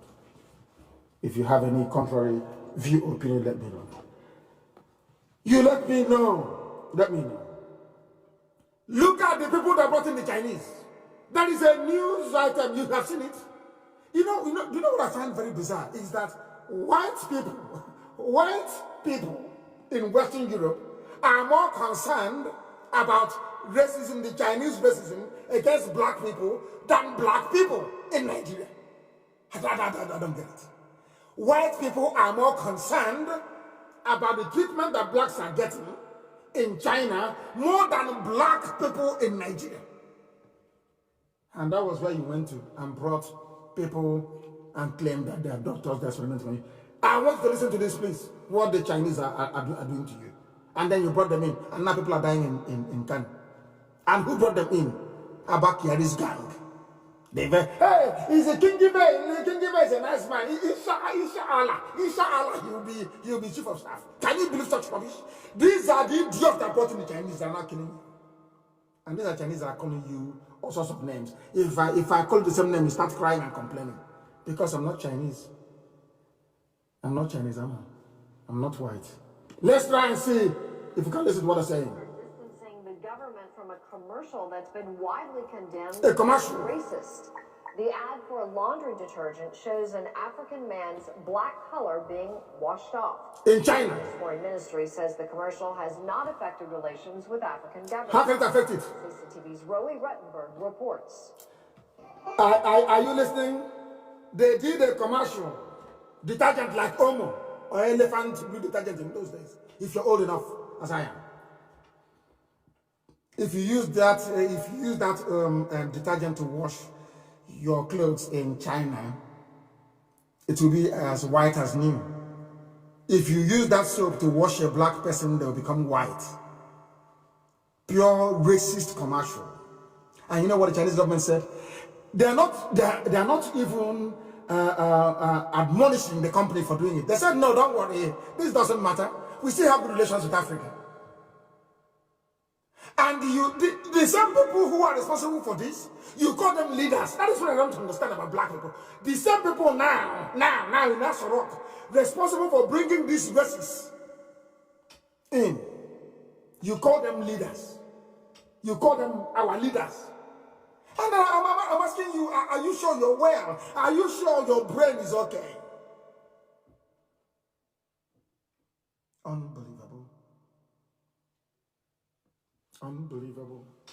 Our stupidity is too much now. Hey, come on. Let's be fair. Our ignorance is just is astonishing. It shouldn't continue. Should not continue. And cannot continue. Cannot continue. Honestly speaking. Throughout history, we African people, we have always been the architect of all misfortune. People say, but tell us the way forward. That's what we're telling you. Freedom is the way forward. Freedom for everybody, including Alamajiri. Freedom for everybody. Revolution is the way forward. There's no other way. How can you solve this problem? They asked Funtua. He said, it's an insult to ask me to become the chief of staff. Because he stole money when he was in MPN with Fujro to fund his own. Basically, his construction firm is Fujro. You know how much they stole? Ibrahim Taher, Maradiko. These are Fulani men. They stole billions. That idiots fighting corruption. And you believe them. That's how sad your lives are. Very, very sad indeed. And the Chinese, they have come to Anambra. They have come to Biafra land. They were sharing Indomie. Very dangerous Indomie. I have the clip and I want it to be played. It's in Igbo language, so I will not bother international audience with it. You can see the video very clearly. Very, very clearly. They came, said, there is no Indomie in it. It is to contaminate and to poison. They have seen the foolishness of a black man. They have come in to kill off everybody because we are daft. They disgrace you, they hunt, they beat you to death on the streets. You went there still say, come. Why? Because instead of these criminals, these Fulani criminals to stand up and say, Buhari is no more, let Osibajo take over. Even the Yorubas to even move and say, Osibajo should be the president of Nigeria now. Out of fear and cowardice. Fear and cowardice. What Dora Kunu did. Of course, she paid with her life, but that is what comes with public service.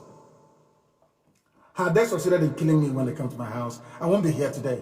That is what I have chosen to do. Public service. And I asked them, I asked all of you, listen, Yoruba, why are you not asking about your news? Why are you not asking after him? Why? You are afraid of Fulani, what they will do to you? You are scared.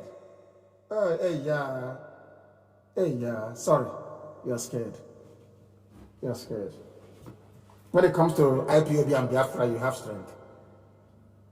And that is what defeat does to people's psyche. You know, the defeat and the seizure of the Lauren damaged Yoruba psyche. It damaged Yoruba self-confidence and psyche. It's not something it's not about grammar and shouting. It's pretense. You can't do anything. They're holding you hostage. You can't do nothing. That Osibajo is missing. Nobody wants to ask after him. He is supposed to be the president. And they're holding him just like a coup. They're holding him until he agrees to whoever is the chief of staff to be loyal. And in the process, I hope he recovers from coronavirus as well. They want to kill him off. Him and Femi Additional. They don't trust them. That is the truth. That is the truth. It was African that it was Romans that named us Africa. The same way the British came and named you Nigeria. The same way today the Chinese came and they're experimenting with you. Inferiority complex. Inferiority complex. I tell you the truth, you will not like it, but eventually when you go back home, you sleep on it, you think about it, tomorrow morning you tell me that Nnamdi Kanu, you're right, you're saying. I don't hate you. I am simply telling you the truth, the way it is, that you may be able to change. That you may be able to change because Aso Rock is empty. There is nobody there. There is nobody there, and it's about time we will continue to ask this very question. IPOB will keep on tweeting. We will continue to ask this question until everybody, in fact, maybe that's why they're treating us very badly in China anyway. They are treating us badly because they know that the people don't listen very well. I said they will start spitting in, even if you spit in their face abroad, they will still not even make the connection. They can't make the connection. Unbelievable. Osibajo is under hostage. They are holding him, and Yoruba cannot talk. He used to come out and be telling me who should be the chief of staff. He says, it's up to Buhari. Which Yoruba media, which Buhari? Is it the Buhari with a hole in his neck? Can't you answer a simple question? You ask me a question and I answer. Why is it that when I ask you a question, you cannot answer? Which Buhari is in Aso Rock? I'm asking Yoruba media. It is a prerogative to choose. Is it the one with the hole in the neck? And to Alamajiri, I'm asking you, that hole in the neck, what is it for? He breathes with it? Or he eats with it? Or what? Or when he meets Aisha in his room, what does he do with the hole in his neck? Oh dear me. Zoo. Legendary Zoological Republic. I have never seen a collection of more idiotic people anywhere on earth. And the ones that they claim they know. If you see them, they are so loud and useless. They claim they know. They know nothing. They are cowards. They can do nothing. Nothing. Can't do nothing. It's only to be on social media yapping rubbish, as always, talking absolute nonsense.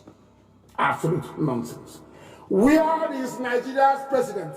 You claim you're in Aso Rock. How come 150 people are dead in Kanu, you did not speak? How come you cannot allow your governors to come to see you? How come you don't come outside? Journalists cannot go in. You cannot come outside and you're president. Where in this world does that rubbish happen? Under democracy. Where, I'm asking you. You claim you're Nigerians. Where? Give me an example.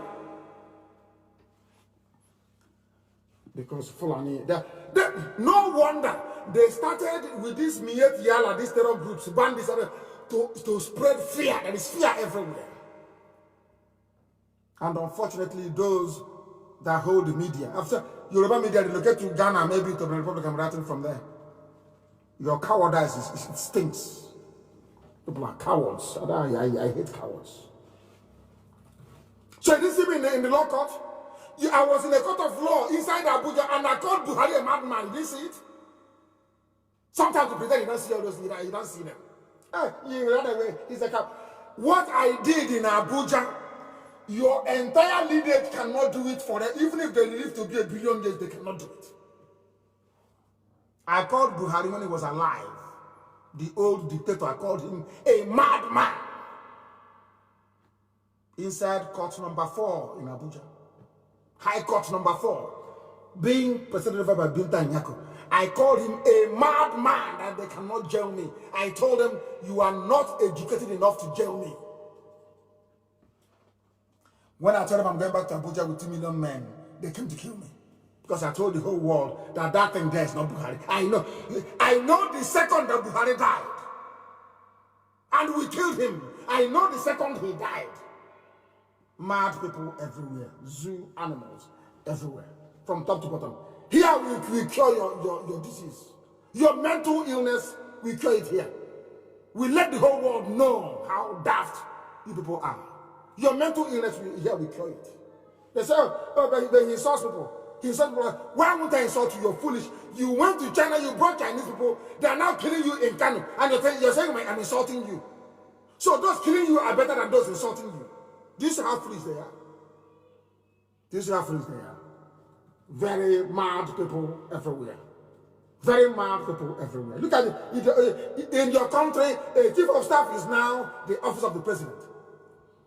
They are holding their meetings every blessed day. You don't see the vice president. Where is he? Where is the vice president of Nigeria? Where is he? Who is Boss Mustafa? Ordinary secretary to government is the one making policy pronouncements. Hey! Oh my goodness. Zoo. Their professors are busy rigging illiterates into power. These same professors today, professors of political science, today they are quiet as this bunch of wild animals from Quranic schools in the Mohammedan Emirates of the North are let loose on I can't. What type of system of government are they running? I have no clue. What are you? What system of government are you running? Government by a chief of staff. A government by chief of staff. Is that what you're running? No president, no vice president. Government by chief of staff. You're telling me that somebody comes in now, you're hustling. All Jubril does is to the actor Jubril is in Cuba. Maybe it's even. Are you sure it's not the Femi Adesina that's wearing the mask? Maybe it's him. Huh? Maybe it's Femi Adesina that's wearing that. I think it's him. I need to check the height and everything. I'm asking our M branch to try and find out. Is it Femi Adesina that is wearing that mask? Maybe it's him. I think it's him now. Because if you come on this, they give it to you, you can wear it. And take pictures. You people don't know what is happening in Abuja, do you? You have no clue. You have no idea. I feel sorry for you people. I feel sorry for you. When Lugard came, he called it the Mohammedan Emirates of the North. Their name was not Northern Nigeria, not Arewa. Mohammedan Emirates of the North. Very dumb people. Can you imagine Boss Mustafa, ordinary cabinet secretary? His job is to take minutes during meeting. He is now in front of Channels TV making political making policy statements. A ordinary cabinet secretary.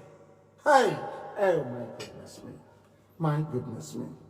Do you see why I call Nigerians animals? Do you see that those monkeys in a gown you call dumb and professors, do you see how foolish they are? Have you seen how useless they have made your lives? You call them dumb. Have you seen how foolish they have rendered your lives? You are a dumb. University of Abuja, they have political science. They have professors there. Dear professor, are you telling me that ordinary secretary to a cabinet can come out and begin telling their country about government policy? Are you telling me that? Oh dear. Oh dear me. Oh dear me. Where on earth, in any democracy, did you hear that a lowly, non-elected, non-constitutionally recognized position as that of a government scribe, somebody who writes, is brought out in front of the people as the spokesperson of the government? Not to talk of making policy pronouncements unbelievable. What does this tell you? That there is nobody in Asorok. It tells you there is nobody inside Asorok. It is empty. There is no Buhari. He is in Saudi Arabia in a shallow grave. As shallow as the one they threw somebody in and claimed it was Abakari. Instead of Yoruba media to investigate, they are busy propagating evil. Let us look at some of your intellectuals, because they are part of the problem of the zoo. You're so-called dumb. If you have any paper saying graduate of political, go and burn it tonight. Go and rip it up. Because before you become as foolish as that certificate. Let me tell you what is happening in the zoo. I want to examine the academic dons, the so-called intellectuals, and heaven knows what other title they have. We must ask them tonight, are you the people that taught all this alamajiri and your fellow Nigerians how to reason upside down? Are you responsible for it? Lecturers. Maybe it's sex for grade, isn't it? Are you the people that propagated the notion that a chief of staff is a powerful position? Who told you that? From where? Which textbook? Which government? Where on earth a chief of staff is powerful? Who told you? From where? Until today, nobody has told me who the chief of staff to Obasanjo is. If they're powerful, why don't we know them? But we know some ministers from that era. If they are powerful, how come somebody hasn't come out to say, I'm an elder statesman, I was chief of staff to Shagari? Do you know the secretary to the government under Shagari? Do you know were they powerful? Because if they are powerful, we have about Second Republic minister, Second Republic lawmaker. Have you ever heard of Second Republic chief of staff to the president? That is to tell you it is an insignificant position. Insignificant. It doesn't have any weight. But they are the ones going to Germany to go and negotiate, to bring lights to you. And they're the ones that went to negotiate with Siemens. And I'm asking them, are you the Power and Mines Minister? The answer is no. What are you doing there? And why is the EU condoling with you, with your family when you're dead? Because you give them money. You bribe them very well. You know how to sort them out. And that is what you're telling me you have certificate, political science in the zoo. And in fact, if you read political science in the zoo, if I meet you anywhere, never ever mention it to me, please. Because I won't talk to you. Go and do another degree. You're a political scientist about lunatics everywhere. Everywhere. You have turned reason upside down. Turned people into zombies. Telling me you're a dumb. You're a professor of political science. Like professor of microbiology. Dumb fools everywhere. Dumb fools everywhere. What Boss Mustafa is doing right now, until they appoint a substantive chief of staff, is the job of Osibanjo. He should be the one leading. We should be seeing the face of Osibanjo every blessed day in the absence of Buhari and the Jubilee that is marooned in Cuba. Where is Osibanjo? I would ask. Yorubas must rise. I know they will not, but I'm just saying it. Yorubas must rise up. There was I heard some of them saying that they fought Abacha. It was the last of Abakopa. The man who actually fought Abacha was a Kweme, for your information. He formed the G32 from which PDP emerged. It was a Kweme that fought Abacha to a standstill. Soyinka was abroad, fled abroad. Tinubu, you're looking at, ran away from the zoo. For your information. They bamboozle you with Yoruba media. They turn a story upside down. All of you were listening when I said that Abba was brain dead and on a life support machine that will be turned off at any moment. You heard me when I said it live on air. When some idiots from somewhere started tweeting their rubbish and they said they've broken it. Fools. That's what Yoruba media does with your brain. Tell you we fought in Nadeko. It was a poor man that defeated Abacha. He formed the... Go and ask you, go and do your research. That's how they convince you to go to Yoruba churches. Abandon. That even some Biafrans are going to a church pastored by somebody called Suleiman. And your name is Nwachukwu, the Son of God in heaven. And you're going to a church pastored by somebody called Suleiman. I feel sorry for you. Because they don't know who you are. It's all that game that they're playing with their media. What Fulani have done to you in the arena of politics, the Yoruba media have completed with their shambolic media, their gutter, Lagos Ibadan Expressway media. Yoruba, if you want to show that you're a nation, fight for Duduwa. Ask for where your son is. That is the least you can do. That is the least you can do. That's the least you can do. Fight for him. Even though we don't like Ojo Okalo very much because of what he did. And we're not fighting for him. Because if you're saying you want to jail people who are corrupt, jail everybody. In front of our eyes, in front of our eyes, 13.9 billion naira meant for Asoro Clinic disappeared. In front of it. They call it Koro Eye. Somebody... I know white people are listening. They'll say, what is Kurokuro? Somebody should explain to them, please. In front of our eyes, 13.9 billion disappeared. 13.9 billion. Who was in charge? Abba Kyari. And some people are writing that Abba Kyari was a good man. Hey! I'm a man. 13.9 billion. And Dodges Okalo is in prison and you want me to keep quiet? You want Olufemi is there? You want me to keep quiet? They must come out. They must come out. They must come out. They must. Until you go and jail the person that ate 13.9 billion meant for Asoro Clinic. And why is Yoruba media not writing about it? Why are you not a journalist? All of you, that Trump, that year, or whatever rubbish like this. Why can't you write about 13.9 billion stolen by a Fulani kleptomaniacs, thieves there? I say, we are the cabal. The post is still junior for me. And the funniest thing is that all the billionaires you have in the zoo, all the billionaires they made as a direct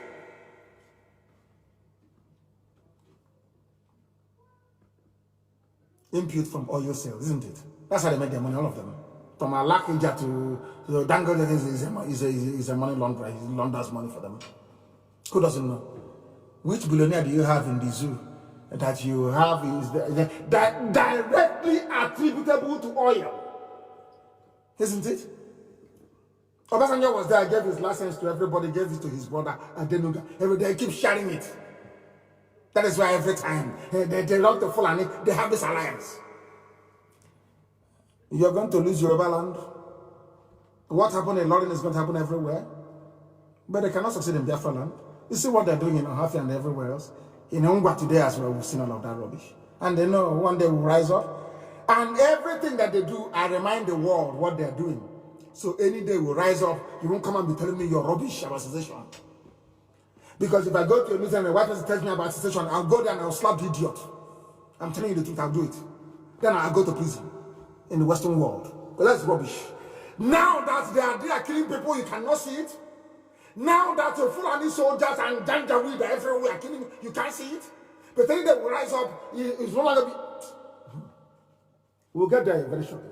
We'll get there. Abakari stole 13.9 billion in broad daylight.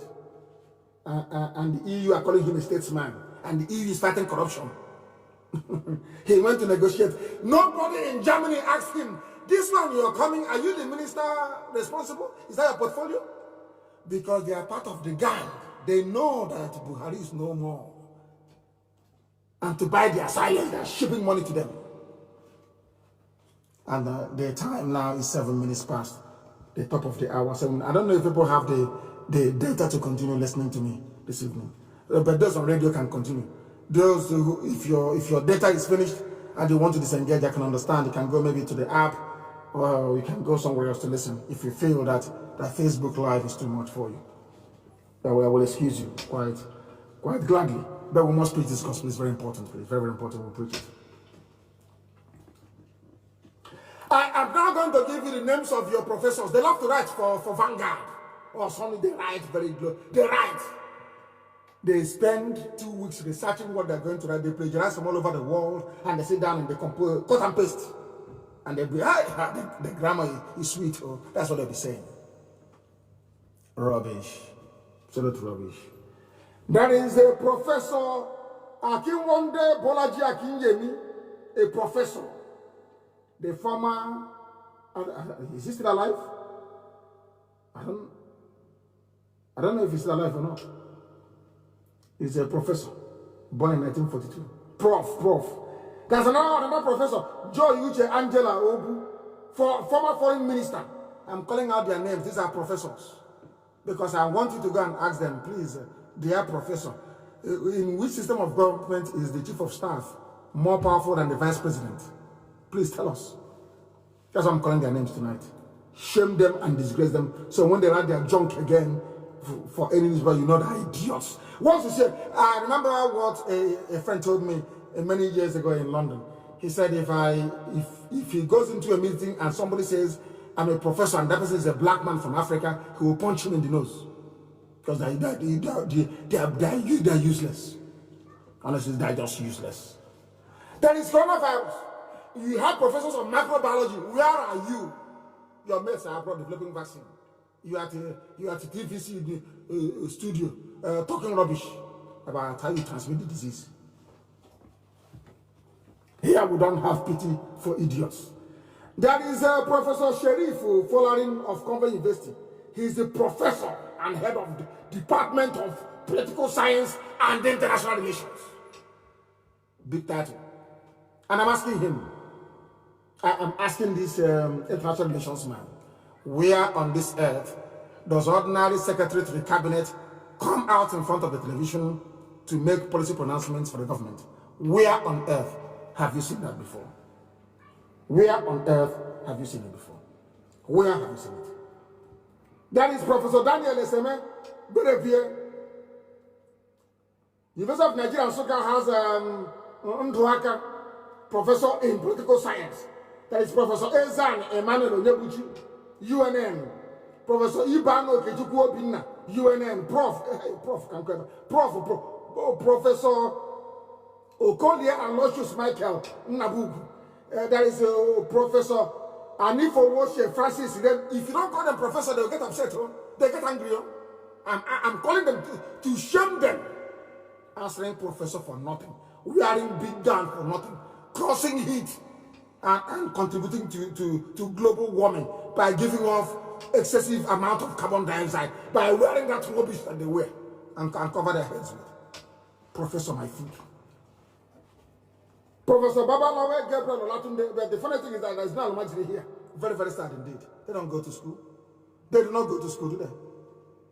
They don't go to school. Very funny people. Very funny people. Professor Ikegwo, Professor Onwachukwu, Professor Onanka, Professor Njoko. I want to ask all these professors, where did you learn on this earth that a chief of staff is more powerful than the vice president? Where on this earth did you learn that ordinary secretary to the cabinet, Boss Mustafa, can come out and make a statement on the position of the government is unbelievable. That is to tell you, all these things, they lead to one fact. There is nobody inside Asorok. It's empty. Absolutely empty. All these mad professors are polluting the brain cells of their students and the entire country, of unthinking human, God beings only. They are a worse calamity than Fulani government. They cannot come out and speak and say this is not how a democracy should work. Professor My Foot. Very soon there will be anarchy on the streets of the zoo. Hunger will drive people out, they will come outside to protest, and then that revolution will start in earnest. No wonder Nigerian universities are in a mess. Some of them go to school from year 1 to the day they graduate. They have never seen running water. They use Mpalaka. They use Mpalaka lantern. Mpalaka, the village one, with oil in it and a piece of cloth to write thesis. No wonder the zoo is a mess. They use ordinary lamp, not even tiny lamp, ordinary kerosene lamp to study. These are undergraduates. Unbelievable. Unbelievable. The zoo is here. These are the type of professors you have. Look at how useless they are. They are there and things are... Oh my goodness. Let us read a letter from a graduate of Nigerian University. Please. Maybe he went to Ado Bayero University. He went to Ado Bayero University. Let us read the letter, please. Office of the Executive Governor of Kanu State of Nigeria, to whom it may concern, is about COVID-19 exemption. He is writing a letter. These are one of the quota people, because once the Sultan is sitting there, no wonder we score 320 to go to Unity School, and in the North they only have to score 2. Some of them only have to attend, and they go to Unity Schools. And at the end of the day, they must graduate, whether you like it or not. They must graduate them from ABU, Zari. And tomorrow they'll tell me he's an elite. These are the idiots calling IPOB full of intellectuals. These are the idiots. Let me read one of the letters that the world may hear. The whole world is listening. This is a letter from Nigeria, from the government, from the office of the governor of Kanu State. And the letter goes this way. To whom it may concern, exemption from Kanu State COVID-19 lockdown order. Please, you got that one right. Compliment of the day. Hey, compliment of the day. I replace with E. Compliment of the day. I am with pleasure wish to bring to your notice the Kanu State stakeholders of table water was exempted from the Kanu State COVID-19 lockdown order, having falls on the category of essential service providers to the public. Hey, I'll have some energy and continue. In this regards, Kanu State government will be appreciative of your accordance of any possible assistance stroke cooperation that the company may require from your end. Accept the assurances of my sincere regards. Another chief of staff. Chief of staff, they love this position, chief of staff. Chief of staff to the governor of Kanu State. He's a doctor, he's a PhD holder. Dr. Ali Abubakar Makoda. Church Ambassador. Hey, Zu alumni. He is a doctor, a PhD holder. He is the chief of staff to the governor of Kanu State. And the compliment of the day, I am with pleasure wish to bring to your notice that Kanu State stakeholders of table water. Hey! These are the people that Yoruba people are supporting. Eh? These are the people that Yorubas are supporting. Are you sure that they are aware? Are you sure people are not going mad? Are there some... Oh my goodness. Goodness me. I can't continue. This is the quality of written word in English. Because English is language, of course, is not everybody's language. I understand that. These are the people that said that Bayelsa oil belongs to them. Unbelievable. Hey, Nigerian universities. It is a place where they train, as somebody wrote, they train cultists, Yahoo boys, and prostitutes, slave queen. All they know is selfie, and laptop, and alcohol. And where the lecturers demand for sex to give them marks.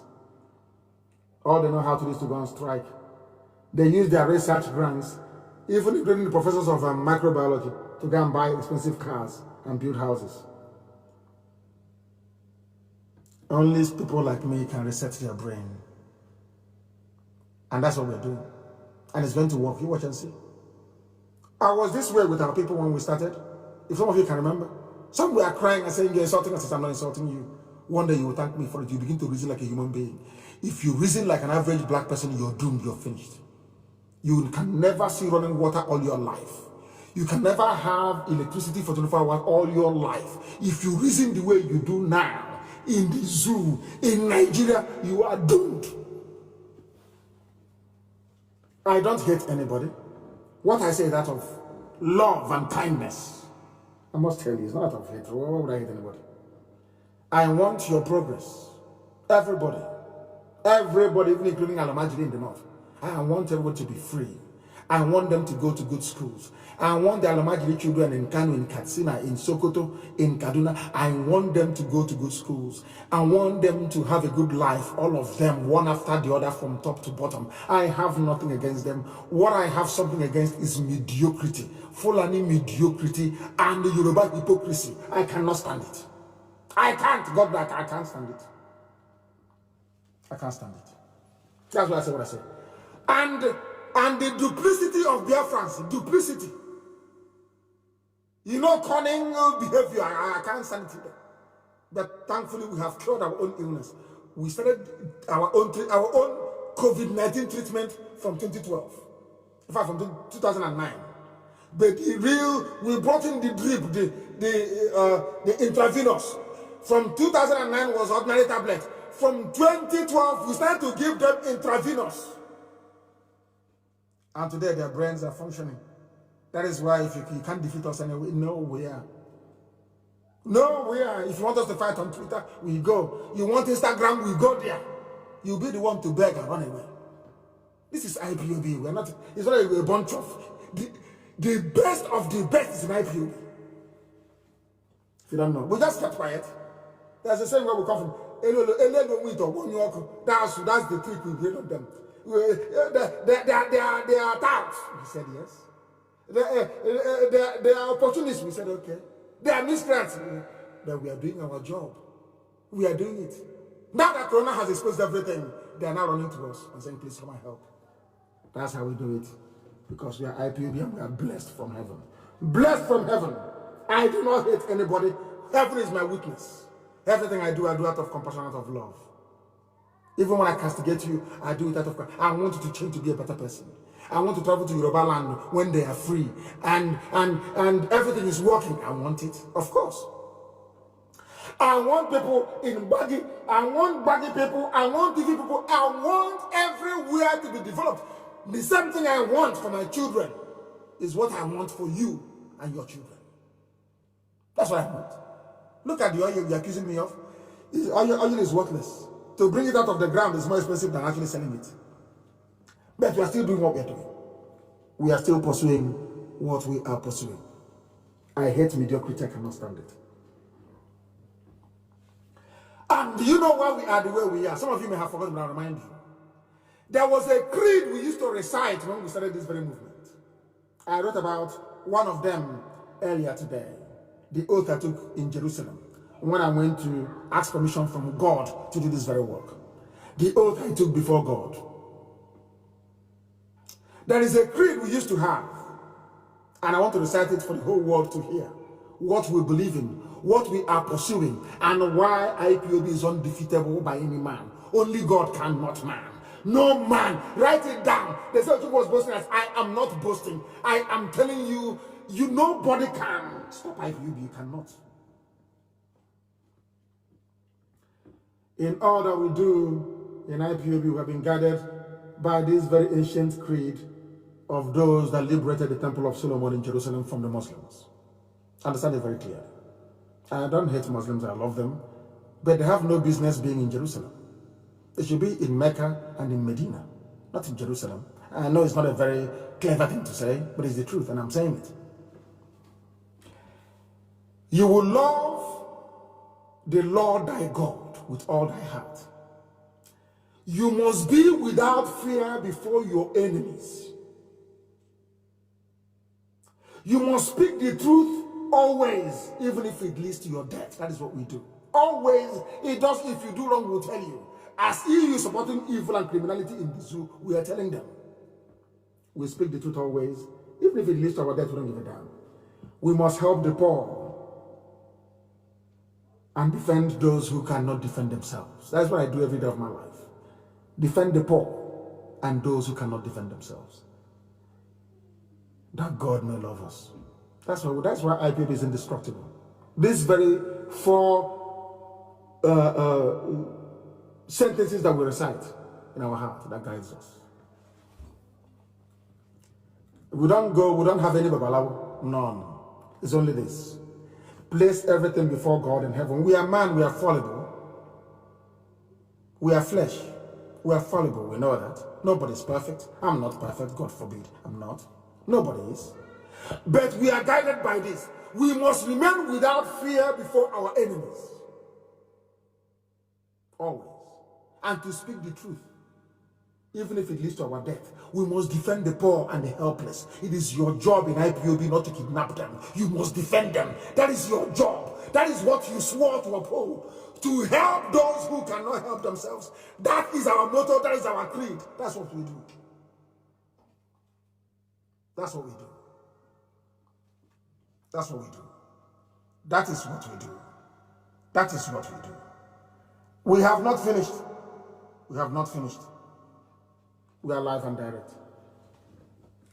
We are going to tag people as we proceed. We are going to mount a Twitter campaign tonight and tomorrow morning. Hey, of course we will continue. We will burn Twitter down. Complete. To let all those eras know that they are not in the league of IPOB. You are not in our league. We have confronted you and the UN. We are begging us. We have seen everything. Please don't come to us again. We have seen that we'll do something about it. How do you think I was released from jail? Is El Zagzagi out? Of course not. How do you think I was released from jail? This IPOB, these people you're calling them miscreants. IPOB was on the case of the UN. Everywhere any head of state is going live, we are there bombarding them until they called us and told them, leave that man to go immediately. That's how I left Fiji prison, if you don't know. These people you're calling me, these people. You don't know what is IPOB. We gave them a sample. We just gave Twitter a sample. Only 2 hours. And they were crying that their servers can't even cope. We do what we do to save the zoo, to save you from your stupidity. That's what we do. You may not like it, but it's the truth. You may not like it, but it is the truth. Why are we saying this? Oil, that oil. O-Y-E-L, oil. That you get from Izombe. Oil that is everywhere. Oil that is in our land. My goodness. Hey, dear me. Oil price has fallen so low. Listen carefully. For you, they are now begging people to take it for free. They will even pay you $5 to take the oil for free. Allow me to repeat. Oil, that oil you people love so much, that Buhari loves so much, and that Bakiyari, and all those Fulani illiterates, they love oil and gas. Hey, upstream, downstream, oil sector, that's all they love. That Abakiyari family is in charge of. Are you listening to me? That oil now, a ship went out with oil and came back, and nobody wanted to buy it. Are you aware of that? Some of you actually are aware of that. You don't know. For the first time in history, oil price has fallen, which is Bonnet Light, has fallen, that Nigeria is now begging people to offload it. They have now spent more money pushing this ship around, trying to look for a buyer, than the actual oil that is carrying to sell. Do you understand me? Do you know what they said? This is from CNN. For the first time, they're actually correct. You know what they said? Nigeria may have one of the worst governments in the world. So they know. That is why we must continue tweeting. Nigeria has one of the worst governments in the world. The whole world knows. They know about Jubril. They know that Buhari is dead. It's only a matter of time. Let COVID-19 finish. How the zoo is gone. And they know it. They are fighting a losing battle, and they know. Are we the type of people that you come to with sense? You want to do sense with us, IPOB? And you think you will defeat us? Here. Well, you're wasting your time. You're wasting your time. Now, listen very carefully. Some of you do not know why Bill and Melinda Gates said what. There was an idiot and a fool that wrote, Nnamdi Kanu. You know, he thought if he says that I attacked Bill and Melinda Gates, that somehow they will renew his visa to go back to America. He's a one zoo animal like that. And I will attack them again tonight. Bill and Melinda Gates, they know what you don't know. They brought COVID-19 in because they were the ones sponsoring the doctor that gave China, that was working with China, Dr. Lieber. He's going to jail for 66 years. It is there for the whole world to see. Bill Gates was funding that very laboratory. That Harvard, at Harvard. Look at Harvard, you're going to Harvard. That means that they take anybody now. It's no longer an Ivy League, after all. Rubbish. Those that COVID-19 failed to kill, hunger and starvation will kill them. Or the radiation coming from 5G will also help. That is why I am calling on all governors in Biafra land to work with the people, please, to guarantee that we have constant supply of food. Our people starve between 67 and 70, please. We don't want to go through that again. We cannot afford to go through that again. I'm also appealing to Biafrans all over the world, please. All over the world, please. Make sure you provide something for your village. I'm begging you. Make sure you provide something for your village all over the world. We cannot afford to go through starvation again. We can't afford to do so. And I'm begging all the governors in Biafra land, please. We don't want to go through the mess that our parents saw between 67 and 70. We are begging you.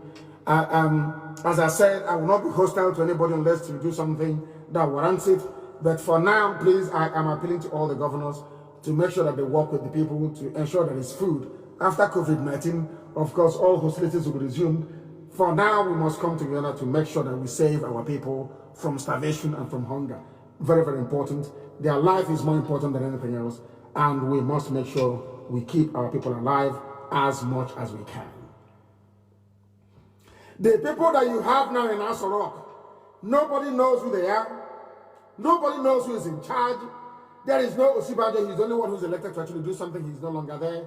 What they have done with him, we do not know. Nigeria as the great zoo is gone as we know it. It will never ever be the same again because I am not going to relent. We have gone for the truth and that's where we're going to remain until the whole world makes, of course it is already a laughingstock. Nigeria is a laughingstock among the diplomatic community around the world. They are finished. They are gone. Nobody takes them seriously anymore. That was why they went to China to go and bring in murderers and killers. And since the Chinese came, the mortality rate has gone up of COVID-19. 150 people died in Kanu alone. They don't take my word for it. Daily Trust, which is a Janja witness, overcarried it. So go and ask them if it's there. They are digging graves even as we speak right now. They are digging fresh graves in mass burial sites in and around Kanu City. And now let us go to the main one that some of you will be shocked to hear about. You know that Nigeria runs what is called a rentier economy. They only have one produce, they only sell one thing, and they import everything else. That is the economics of, the Janjaweed economics of Fulani people. Now, as I've been warning you for very many years, it has come home to roost. And now let me tell you what they're saying. States may get zero allocation in June over oil price crash, says Governors Forum Chairman. I will repeat. The State Governor and Chairman of the Governors Forum, Dr. Kayode Fayemi, has said that states may get zero allocation from federal accounts and fiscal commission in June owing to the drastic fall in oil prices around the world. Are you listening? There is no more money to pay teachers, no more money for those that come for monthly allocation, all those corrupt traditional rulers, all those corrupt ex-politicians, that go to government house every month to go and collect allocation. There is no money for June. Remember when I told you to join Biafra? Remember when I told Nigerians that freedom is the best way forward? That things are no longer working? They laughed at us. They called us all manner of names. They said everything about us, even some of them unprintable. Do you know what's happening now? There is no more money to allocate to states. Are you listening to me? This is from the Ekiti State Governor, the chairman of the Governors Forum. No more money to allocate. No more money to allocate. The zoo is gone. As they say, it's over for the zoo. They're finished.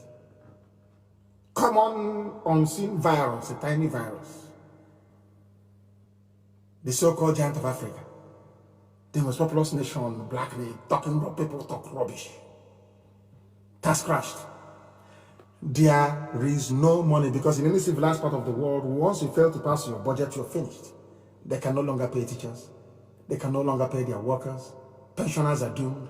On top of that, there is a lockdown. There is coronavirus everywhere. A perfect setting. Unless the people rise up now to revolt, 100 million will be too small, the number that will die. And then you'll know that Bill and Melinda Gates, that they descended from Lucifer. Are you listening to me? There is no money for allocation to states. Are you listening to me? There is no more money. It's over. It's finished. The party is over. It's gone. You're talking. Buhari should choose his own chief of staff. I bet they know that Buhari is no longer there. You are deceiving yourselves. You are lying to yourselves. You are deceiving yourselves. You are lying to yourselves. In my life, I never lied to myself. Tell myself the truth. And now the setting is perfect. And let me tell you what EU will say. EU will say that Fulani terrorism and banditry, or should I say Mieti ala banditry, well, you know, before they used to say, when I go to all these meetings with the UN and all the rest of them, they used to tell me that, oh, Mr. Kanu, the reason why they're attacking you is because they're looking for where to graze their animal. And I asked them, okay, is that what happens in your place? They, no, it doesn't happen. That's why we are working with them. With the pastoralists to try. Imagine them. Let me tell you what they will say. Because what the foreigners are doing now is trying to use the chaos to advance and to invade. If we now complain to EU will say to us that hunger is the primary driver of all these behaviors. It will no longer be access to water for the cattle. It will now be hunger. So if they are smart, so to speak, if they are actually intelligent, to be honest with you, the Fulanis, I mean, now it's time to invade the South. It's now it's time to Islamize everybody. If they are smart, that is. If they are smart, that is. Now is the time. Now is the time to invade. I'm telling you that. Now is the time to invade. Are you listening to me? You are now at the mercy of the Janjaweed. They control the army, they control the police, they control civil defense, they control the Air Force, they control the Navy, they control everything. Even the little man that is left, they're the ones controlling it. The ones that Abakari did not steal and his family, they're controlling it. And you know, people are hungry all over the world. Maybe by tomorrow, the US ambassador in Abuja will call for more money. They'll give her more money. Maybe they'll give her maybe $2 million. The British High Commissioner, they'll give her maybe $3 million. The EU, they'll give EU $5 million as bribe. So that when things start happening, they'll say, is it hunger? Oh, there's chaos everywhere. There's hunger, and that's why they attacked. Meanwhile, they are happy. They are killing you. You don't know that the EU is happy anytime that the Fulanis kill people because your population is reducing. It is coming down. That's what they want. It was written many, many years ago, 1973, by Dr. Henry Kissinger, that Africans are so stupid, you need to depopulate them. They are useless. They have many resources, but they are hopeless. It's now happening. So anytime the Fulanis kill anybody, Britain and Europe, they're very happy. Hey, they're very happy. They're very, at least the population of those monkeys is going down, so they're very happy. But you don't know, do you? Only here will tell you the truth. And the truth is what will set you free. That is why they attack the army, Nigerian army themselves. When I complained to the world, I went to America, I was telling politicians on Capitol Hill that Nigerian soldiers are more deadly than Boko Haram. Nobody believed me. But do you know that Nigerian soldiers have repeatedly attacked remote villages in Ebonyi State? Umuogudu, Apu, Mbo, Hauku, the government area of Ebonyi State. Constantly, the Nigerian army, they come because they come and IPOB will repel them. They come, the Janjaweed, the Fulani terrorists, Mietiala will come, will repel them. They will not send the army to go and clear the way for them. And the army will come, kill our people, sack our villages, burn down our houses, destroy our crops, and then the Mietiala can now move in to occupy the place. Meanwhile, Dave Umahi is there as an Igbo leader. I said I will not criticize anybody, but what is happening in Ebonyi State is terrible. And when you go outside, and when I tell the EU that they're killing us in Ebonyi, they will say, "Oh, but it's that they're looking for water for their cattle to drink." A whole EU. They're looking for water for their cattle to drink.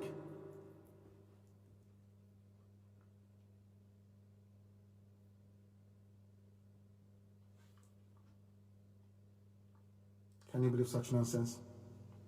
Can you believe such nonsense? Army went to, we have a video of the place, it's shared online, it's everywhere. Army went to that very place and started killing people. Nigerian army. Now, they're not fighting Boko Haram, but they're in Ebonyi State killing people. As, on one side, the Chinese are installing their 5G to radiate us. We are fighting coronavirus also in Ebonyi State. The army is attacking us inside the same Ebonyi State. We are in one almighty mess. And should anything happen to us, you will hold World Igbo Congress responsible. You hold them responsible. When I told you in 2015, we need guns and we need bullets to defend our land, they said, no, you're a warmonger. The Fulanis are coming. They have grabbed the EU. All EU will say is they are looking for is hunger. And there's hunger everywhere. They will not blame the Fulani Janjaweed oligarchy for impoverishing the country. They will never blame them. They say, oh, there's hunger everywhere. There's hunger everywhere. Watch and see what they will say. Fulani have come to take over the South. People, it's way too late anyway. We have to fight our way out of it when the time comes. But our people need to be taught a lesson. So that when next they hear a prophecy, Gideon Oka warned you in 1990, you didn't listen. Gideon Oka warned you in 1990. Did you listen? No, you didn't. You were doing your one Nigeria. Hey, don't come and bring trouble for us here. Don't come and bring trouble for us here. But now trouble has come to your doorstep. The army are in Ongwana killing people for no reason. If the Fulanis come to your farm and destroy your crops and you drive their cattle away, they will call the nearest Nigerian army formation. They will come and start killing people in the village. And will Yoruba newspapers write about it? No. Will channels report it? No. That they are doing a drama, a carousel to somebody you're interviewing. You're doing a job. Unbelievable. Unbelievable. Zoo. But it is not limited only to Biafra land. I want to tell you the level of compromise and deceit at the heart of Yoruba journalism. Deceit. As we are discussing the rot inside Asorok, so are we discussing how terrible and awful Yoruba journalism is. This is Punch newspaper, a Yoruba paper, writing about a Fulani attack in a Yoruba village. That's why I told you that cowards should not be journalists. Cowards should not do journalism. Residents fled from Fulani headsmen, and I'm sure some people from this community will be online with their with their techno. Say, oh, Nnamdi Kanu, oh, you're a coward, oh, you ran away. But they have run from their village, you know. They fled from their village. Because of Fulani Janjaweed. Mieti Allah invaded the village. No fewer than 5 villages were sacked in Ondo. You know what Punch said? Allegedly. Reportedly. Reportedly. Are you listening? They said Facebook should leave us alone. They are panicking. Facebook is panicking. Punch news Yoruba paper. Yoruba people called a Yoruba editor and said, I don't know how to speak Yoruba. It's up by me or whatever, Zakami, I don't know. Said, we are being attacked. We've been sacked from our village. Benny, I think they said Benny. We are being attacked in our village. A Yoruba editor wrote, after finding out that it is true, that these villages were being attacked in Atejubu, Adewole, Oloti, Olondan, and Jojo, in all are in Akure North government area. Yoruba people found a Yoruba editor and told him, we are under attack. These villages have been sacked in Yoruba land. You know what he said? He wrote, allegedly. Allegedly. We are reportedly sacked. But let one Fulani, let one Mieti Allah terrorist fall in the encounter. You see them. Oh, Fulani man was killed. A Fulani man was killed. Oh, police is angry. Army is angry. That is the zoo you're in. That is why I call Nigeria a zoo. That is the zoo that you're living in. And I'm not more now, here. In the spirit. I must preach this gospel. I have to. I know for some of you it's a drain on your data, but I have to preach it. I have to. I have to. This was the reason why 30 years ago, Gideon Oka warned you, they are coming. They are now killing in Ebonyi. They are killing in Ondo. They are sacking villages in Benue. Everywhere is under siege. The army and the police are at the disposal of Mieti Allah. Mieti Allah control them. These are terrorists. All of them terrorists from police down. Everybody in the zoo. In the zoo. What Gideon Oka did is a kind of Biafra that he was looking for. Said to leave the Janjaweed to go. You people are deaf and dumb. You are deaf and you are dumb, all of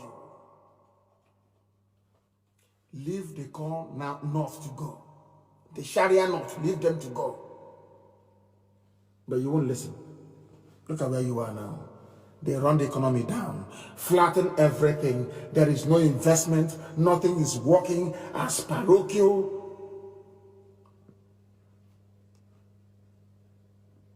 As that's horrible as possible.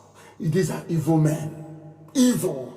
That when I hear somebody write anything good about them, I hate that very person. That's how my life is. I don't tolerate evil. I don't tolerate evil in my life. I don't. God is. I don't tolerate it. That's why I don't have friends. I don't need it. Those who are close to me are those that will see evil and condemn it, regardless of where it's coming from. You condemn it and say it is bad. We are not joking. We are very, very serious about what we are doing. That is why we are pursuing Biafra the way we are. I don't want to bore you this evening with additional videos of what people are saying about Africa, because it won't affect you, will it? Even if they are slaughtering you in China, you will still go to that China, even bring in the person doing the killing and ask him to come to us and help you out. Because you have no president. You're telling that the Buhari we used to know will be alive and people are dying and he will keep quiet? His favorite Alamajiri will be dying in Kanu and he keep quiet. Is that what you're telling me? Buhari? The old Buhari we used to know? And Yoruba journalists, they see all these things with their 2 eyes. But because of ambition, and let us get one over the evil, you are supporting evil. That evil is not in Ondo. It's in Oyo. The same evil that took Ilorin from you, it has come again. I'm not asking anybody to work with us, but if you don't work with us, you're doomed. You're finished. And why wouldn't they kill us all off? Nigeria was created to not to make you a human being, but to enslave you. That is why people are fighting to preserve one Nigeria, a product of a white man. I can't understand black people. I can't understand black people, for goodness sake. Before 1914, who were you before 1914? Hey, who were you? The Janjaweed, they think without, they are fighting for one Nigeria because they need access to the sea and they need access to the oil. That's all. The Yoruba can give access to the sea. And we can pipe oil to them. And that will be it. Those people, after all, they are related to people in Ilorin. Ilorin is an emirate. Ilorin is a Fulani emirate. So they are related. They can give them access to the sea if they want. What I'm saying is this. People will say, oh, but you're driving the Yorubas to embrace the Fulani. I say, I don't care who you embrace. But God in heaven said that Nigeria is over and it's over. You can't kill, you cannot. It's like Humpty Dumpty. It has fallen, the head has broken into pieces. You cannot patch it together again, it's gone. So as long as their worst mistake was to conceal the death of Buhari, that was the, oh my God, I serve is wonderful. And I told IPOB in 2014 that God said that he will use Buhari to give us Biafra. And I said it on air, live on air. And the day on the 17th of January 2017, Buhari died. As soon as that idiot came in June, was it June or July? Or was it August? July, he made that broadcast. I said, thank God in heaven. My parents are dead as a result of that assault. And my men have fallen as a result of that very assault. Many fell as a result of it. But Biafra is coming. For hiding the death of Buhari, the zoo is gone. Let me see the white man that will sit in front of me and tell me that what the Fulanis did is good. It's because of their cattle. Let me hear that rubbish. And then they will know. It's gone. It's the highest fraud of the century. The greatest fraud of all time. I now want to tell the world that the Fulanis are more, the Fulanis and the Sudanese, they are more fraudulent than any other person. Can you ever meet? Very horrible, horrible people. Since before the death of Abba Kyari, have you heard from Junaid Mohammed again? Have you heard from Tanko Yakasai again? Have they criticized what they are doing? They claim to be the standard bearers of Arewa morality. Have they spoken? They claim they're educated. I call them Alamajiri education. Have they spoken? Have you heard from them? They are sharing money. They are looting. And all that Yoruba is doing is writing in support. Mr. President, if someone was saying, Mr. President, there is no president. Your son, Osibanjo, should be the president. You are so terrified. You are so scared. You cannot speak the truth. That's cowardice. You're calling him Buhari with that hole in his neck? With that hole in his neck, I ask you, the zoo has fallen. The zoo has fallen. And as they are looting, they are burning. As they are looting, they are burning. It's unbelievable. When I complain about Yoruba journalism, people don't understand. Let me tell you something. There are three things holding people in the zoo called Nigeria.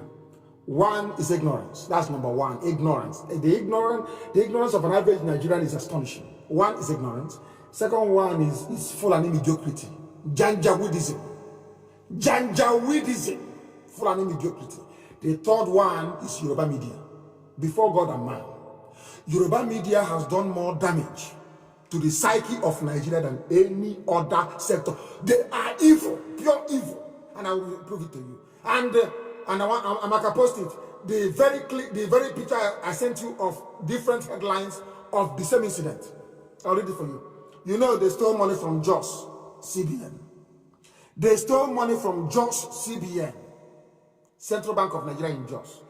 As part of this Fulani, they are raiding the treasury because there's no money there. Fulani is stealing all out, looting right now. That's what they're doing. That's why there's no money to give to the states. Now let me tell you what's happening. They set they're burning everywhere. As they steal, they burn. Fulani. They were burning CBN office in Jos. Let me tell you what Yoruba media reported. First headline from Sahara Reporters. fire God's CBN office in Jos, which is correct. Second, Vanguard, that I used to respect and like so much. Vanguard of all people. No records destroyed in CBN Jos branch fire outbreak.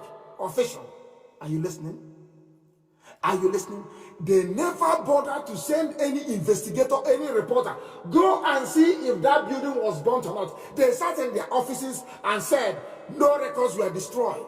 They've not even told you if there was any fire at all or not. We continue. Pause. What did Paul's report? Paul said, CBN, not their reporter. And I keep asking them, don't you people have reporters? Can't your reporters go to where all this mayhem is taking place and file a report? They won't do it. They're in the offices, waiting for 4,600. CBN reports fire outbreak at Jos branch. They are relying on CBN. No? Exactly what that useless fake news CNN does. They no longer investigate. Now listen to this day newspaper. This day said, fire outbreak averted at CBN Jos branch. Hell! So there's a... Oh my goodness. The fire was about to take hold and it was averted. This is from a newspaper. Can you believe that? They are all in Abuja and in Lagos. They are all close to each other. You're telling me... My God. The damage that Yoruba newspapers, Yoruba media, channels, TV, all Punch, all this, the damage they are doing to your brains, they are worse than your professors. They are worse than... Do you see how the entire edifice of Nigeria, both education, listen, education, useless, media, useless, government, hopeless. Is it judiciary? There is no aspect of Nigeria that you have people who are normal running it.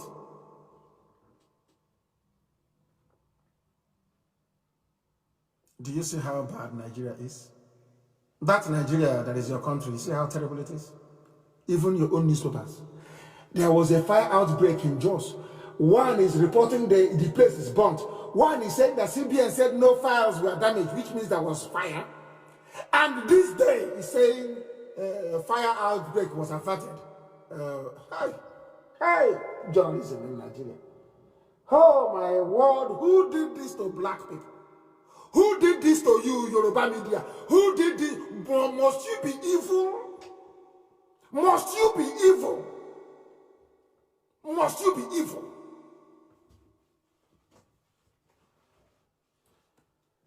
When they finish looting us rock, maybe they'll burn it as well. And that one have the person wearing that mask now there.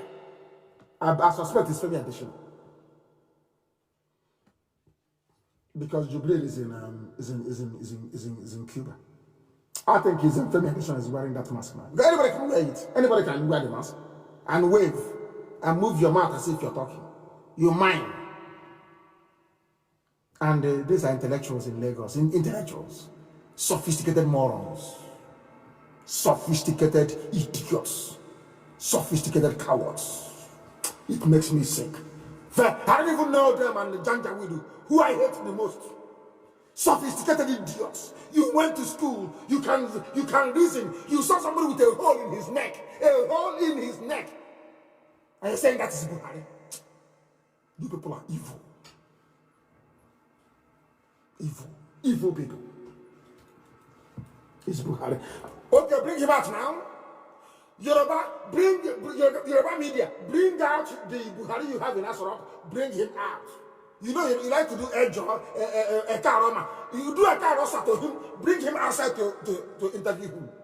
Then your share will be complete. You people should not be practicing journalism. You shouldn't. Practicing journalism. You should not. I'm telling you. At least there's one thing I admire about the Fulani terrorists is the fact that they never reward traitors.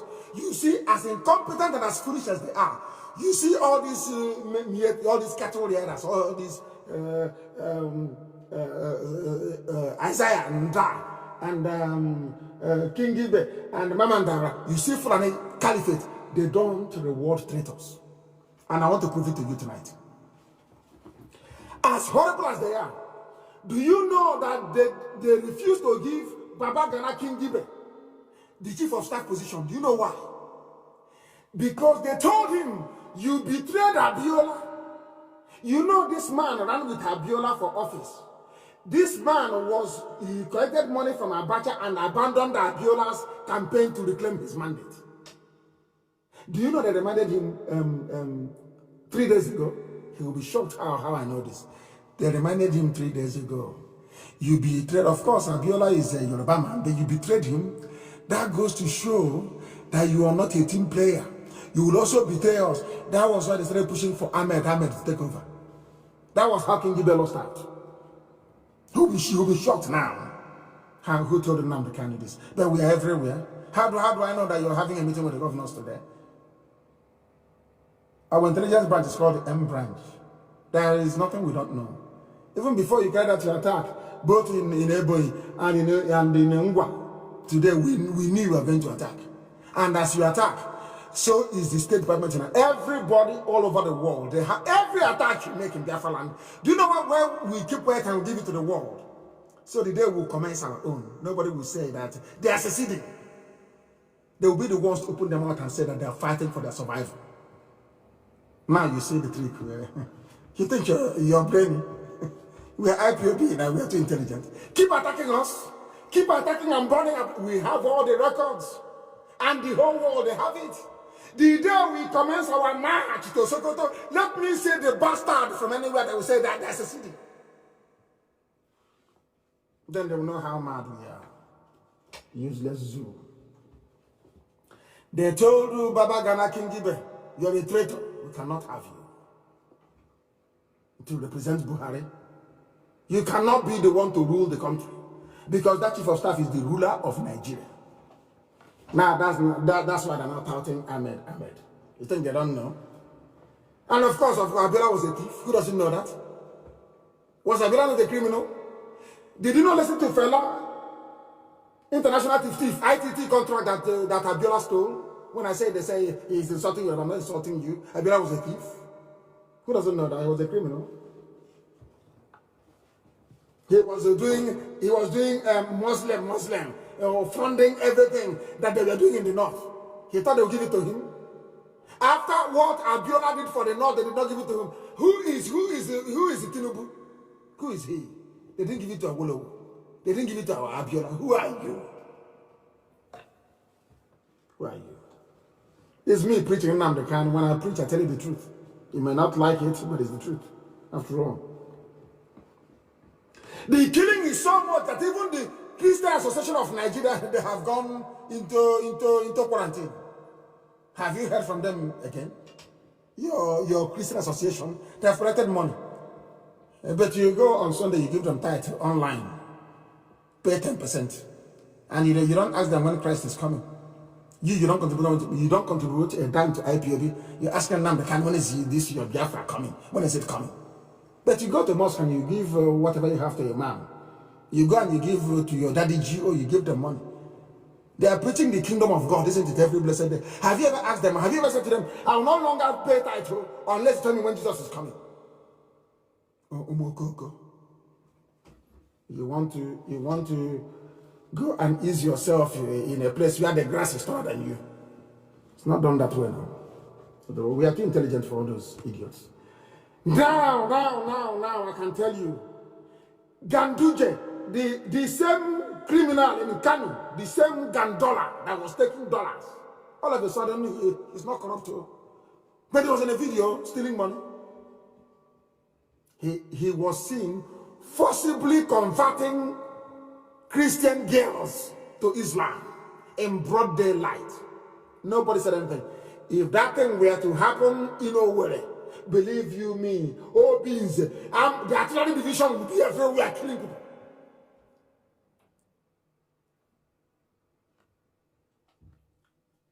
Did the Christian Association of Nigeria say anything? Because they have bombed them to silence. You know, that's the Fulani style intimidation. They tried the rubbish with me. I told them to piss off. I told them to go to hell. They have intimidated all of you. They are using a Lauren as a leverage over a psychological leverage over the Yoruba race. A very proud, educated race. I don't know whether they even like that. They took a Lauren from them. And they're suppressing them. That is, if you want to know what happened to the Yorubas, look at the Christian Association of Nigeria.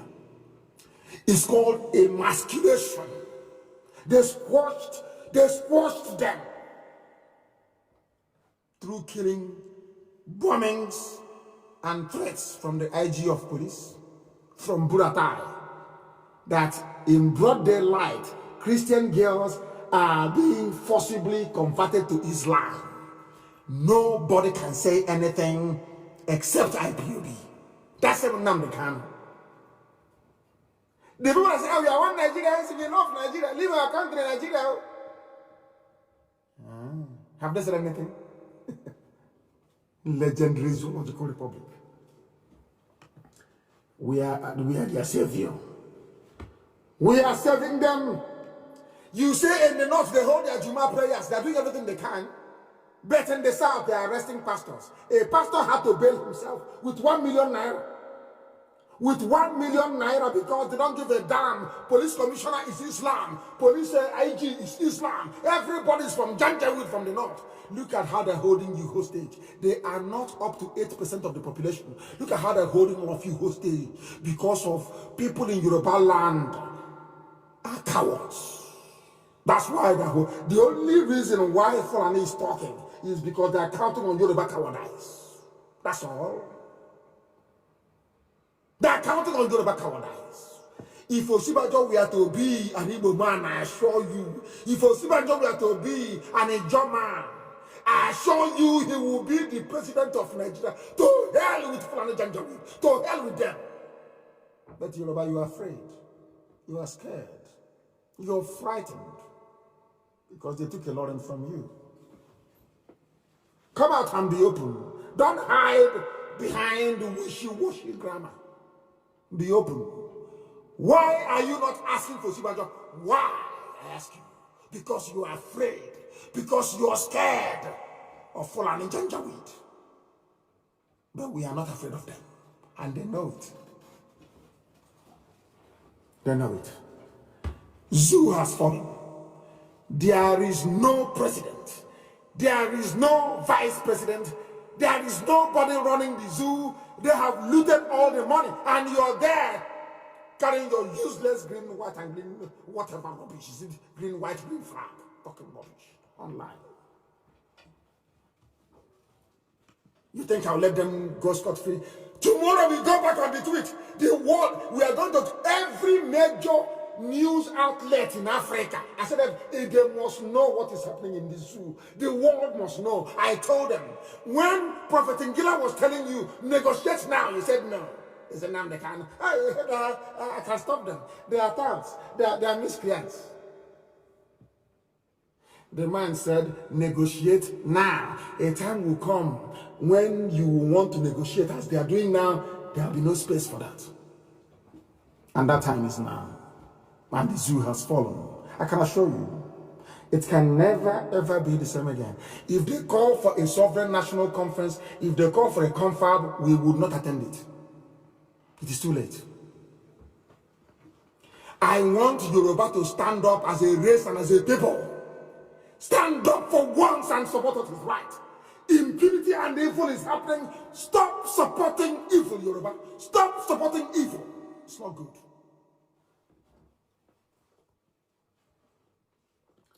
In Lagos, they take a pastor. They said he broke the curfew. But in the north, you're having your Juma prayers. Nobody touches you. Nothing is happening. People are going about their business. Northern governors came out and said, we are not locking down anything. Because your Christian Association of Nigeria, run by, what is that idiot's name? That's the Christian Association of Nigeria chairman. They have defeated him, haven't they? Crushed him into the ground. That is why when you see IPOB, you respect IPOB. They did everything. About provocation. So I can go to war prematurely. Look at it as, hey, when is the war starting? As if I'm a fool. You think I will go to war without being prepared? I will go to war and I will lose. Is that what you think? Nnamdi Kanu will lead his men to war and I will lose. Who told you that? Rubbish. You don't know who we are. Remember when I told you that on the eve of my parents' burial, I did a broadcast and I told the commissioner of police in Abia State, no, 2 days before, I told him that you will leave, that people have come to Abia State. They tried to do gara-gara with IPOB and they left. If you have a white person listening with you, tell them what gara-gara is. They were trying to do, he was trying to do, I'm the CP, IPOB must leave. I told the idiot you're leaving very soon. And you know what happened today? The Fulani Inspector General of Police have now redeployed Abia State Commissioner of Police. He's off Abia State. He's off Abia State. That's how we roll in IPOB. Anything I tell you comes to pass. I told him, all these things you're doing, serving an imaginary, you will be removed from Abia. You will be removed. Others have come, they have gone. That was a very nice Yoruba man who was a Commissioner of Police in Abia State. Very nice man, gentleman. Well read. There was no problem in Abia State. IPOB, we don't carry guns. Nothing. Nothing. But it's just Fulani primitivity. You know that primitive. Forget all that nonsense. Which Fulani went to Harvard? Which idiotic Fulani went to Harvard? And they look like, oh God, they look like a filthy ram in a salad market. Who told you when they went to Harvard? Those things went to Harvard, and they reason like the way they do. They went to Harvard. Oh, please spare me. It seems somebody will go there and purchase a diploma certificate and tell them they went to Harvard. Rubbish. You went to Harvard, there is no light, no running water, almajiri everywhere. You are looting money. You stole 13.9 billion. You say you went to Harvard invest. So that they went to Harvard, they also looters as well. Are they looters? Nonsense. People hiding under their cowardice and writing rubbish. If you know you cannot stand the heat to get away from the kitchen, get away from there. You can't do it. You piss off from the kitchen. Let's do our work. Omahi is disturbing people in Ebonyi. Omahi is not fighting Fulani headsmen. Omahi is not fighting or stopping the killing of our people. Maybe, you know that the way that God works, sometimes God will leave people to wallow in their stupidity. Omahi is not doing it right. He should protect our... I don't want to fight any governor in this period. He should protect our people. The army are killing us. Of course, we've informed our contacts all over the world and informed governments all over the world as well as to what is happening in Ebonyi State. We are just putting it there, not that they're going to do anything for us, but the day that we commence our own madness, nobody will blame us for it. That's all we are doing. Simple as that. And Omahi arrested a journalist. We want him to release this very journalist, please. We want him to be released. He arrested a journalist. We want him to be released. And he has banned the Sun newspaper and Vanguard from reporting from the government house. He's an ordinary governor. Oh my goodness me. I don't know. Do you know the meaning of democracy? Freedom of speech is in their useless constitution.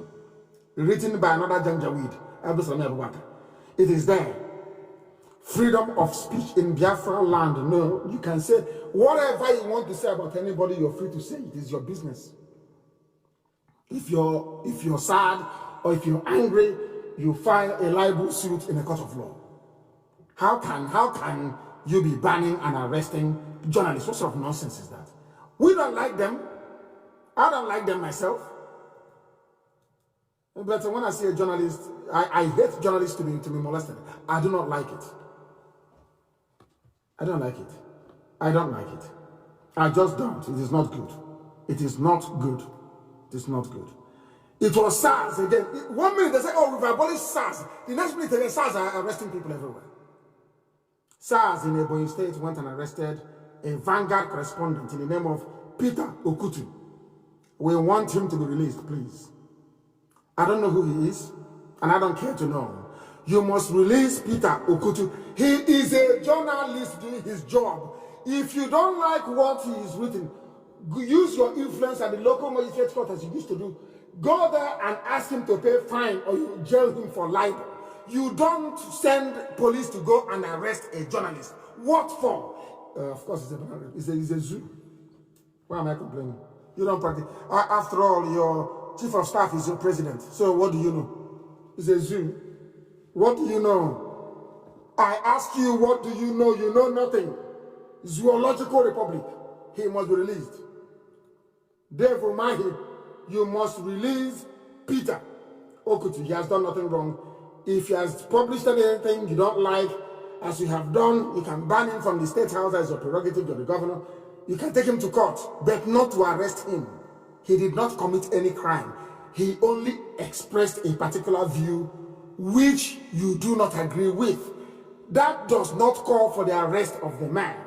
He has not killed anyone. So you must release him. Or else we will add in the names of the people we are giving to the world as those that will be disciplined when Biafra comes. And we don't want to do that. Please, you must make sure you release him. He's done nothing wrong. He's done nothing wrong. You can ban them all you like, but you must release him. As I said earlier, the Nigerian army today, earlier today, because now it's 30 minutes past 10 p.m. in Biafra land, in a place called Apa Mbato, in Obingoro commentary of Abia State. The Fulani people came with their cows as usual, looking for water to drink. As the EU said, they're looking for water to drink. They went into a farm, destroyed all the crops, and the youths chased them away.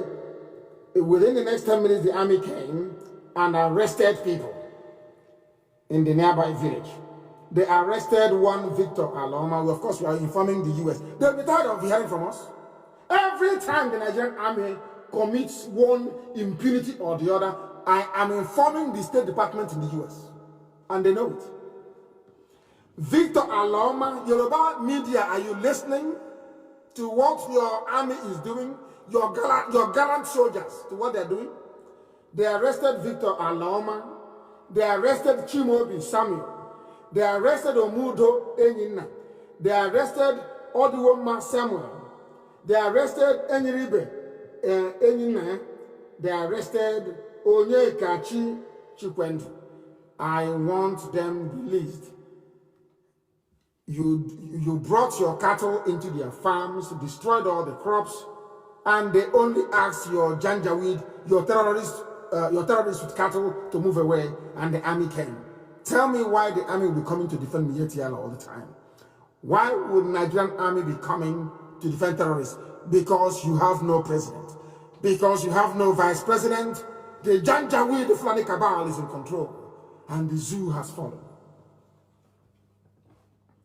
And I'm glad that Hope Uzodinma saw sense in his stupidity and reversed the nonsense about him investing. Because he is the only thing still keeping him in office is coronavirus. He's going with corona. As soon as corona is leaving, Hope Uzodinma is living with coronavirus. He should not be there. Hope Uzodinma should not be there. He shouldn't be there at all. Shouldn't be there. Abak Yari, governor of Imo State, Supreme Court governor. And we have come to the end of tonight's epistle. I don't hate the Yorubas, I love them. As I said, I have a blood cousin who is half Yoruba. I love them very much. My sisters are married to Yorubas. I love them very much, but I want them to change. Yoruba must be very brave. To confront the Fulani and defeat them, you must be brave. No compromise. Don't go to the back and take money from them and try to fight them in the front. They will not respect you. They won't respect you. They respect IPOB because they know we are incorruptible. Incorruptible. A few IPOB announcements to make. Our volunteer command must tell me within the next 2 months that we can now secure and maintain law and order within Biafran territories. I need that information, very, very important. And please, if you're coming from Kanu, do not travel to... You remain in Kanu, Kaduna and Zaria. Don't come to Biafra land, please. In Kanu, people are dying. If you're coming to Biafra land from Kanu, then I will know that they have sent you to infect our people. Please stay where you are. Stay where you are until this blows over, and our people must continue to maintain social distancing, high level. Better take vaccine from US, from the UK, than from China. Please, our people must try and remain safe. I thank you very much for listening this very evening. And as always, we have worshipped Elohim here because everything that I've told you is the truth, the whole truth and nothing but the truth. That is why we say unequivocally, without hesitation, without fear nor favor, that Biafra is our religion. And here on Radio Biafra is where we worship, because Elohim is our God in heaven. From me, from here, it is good evening.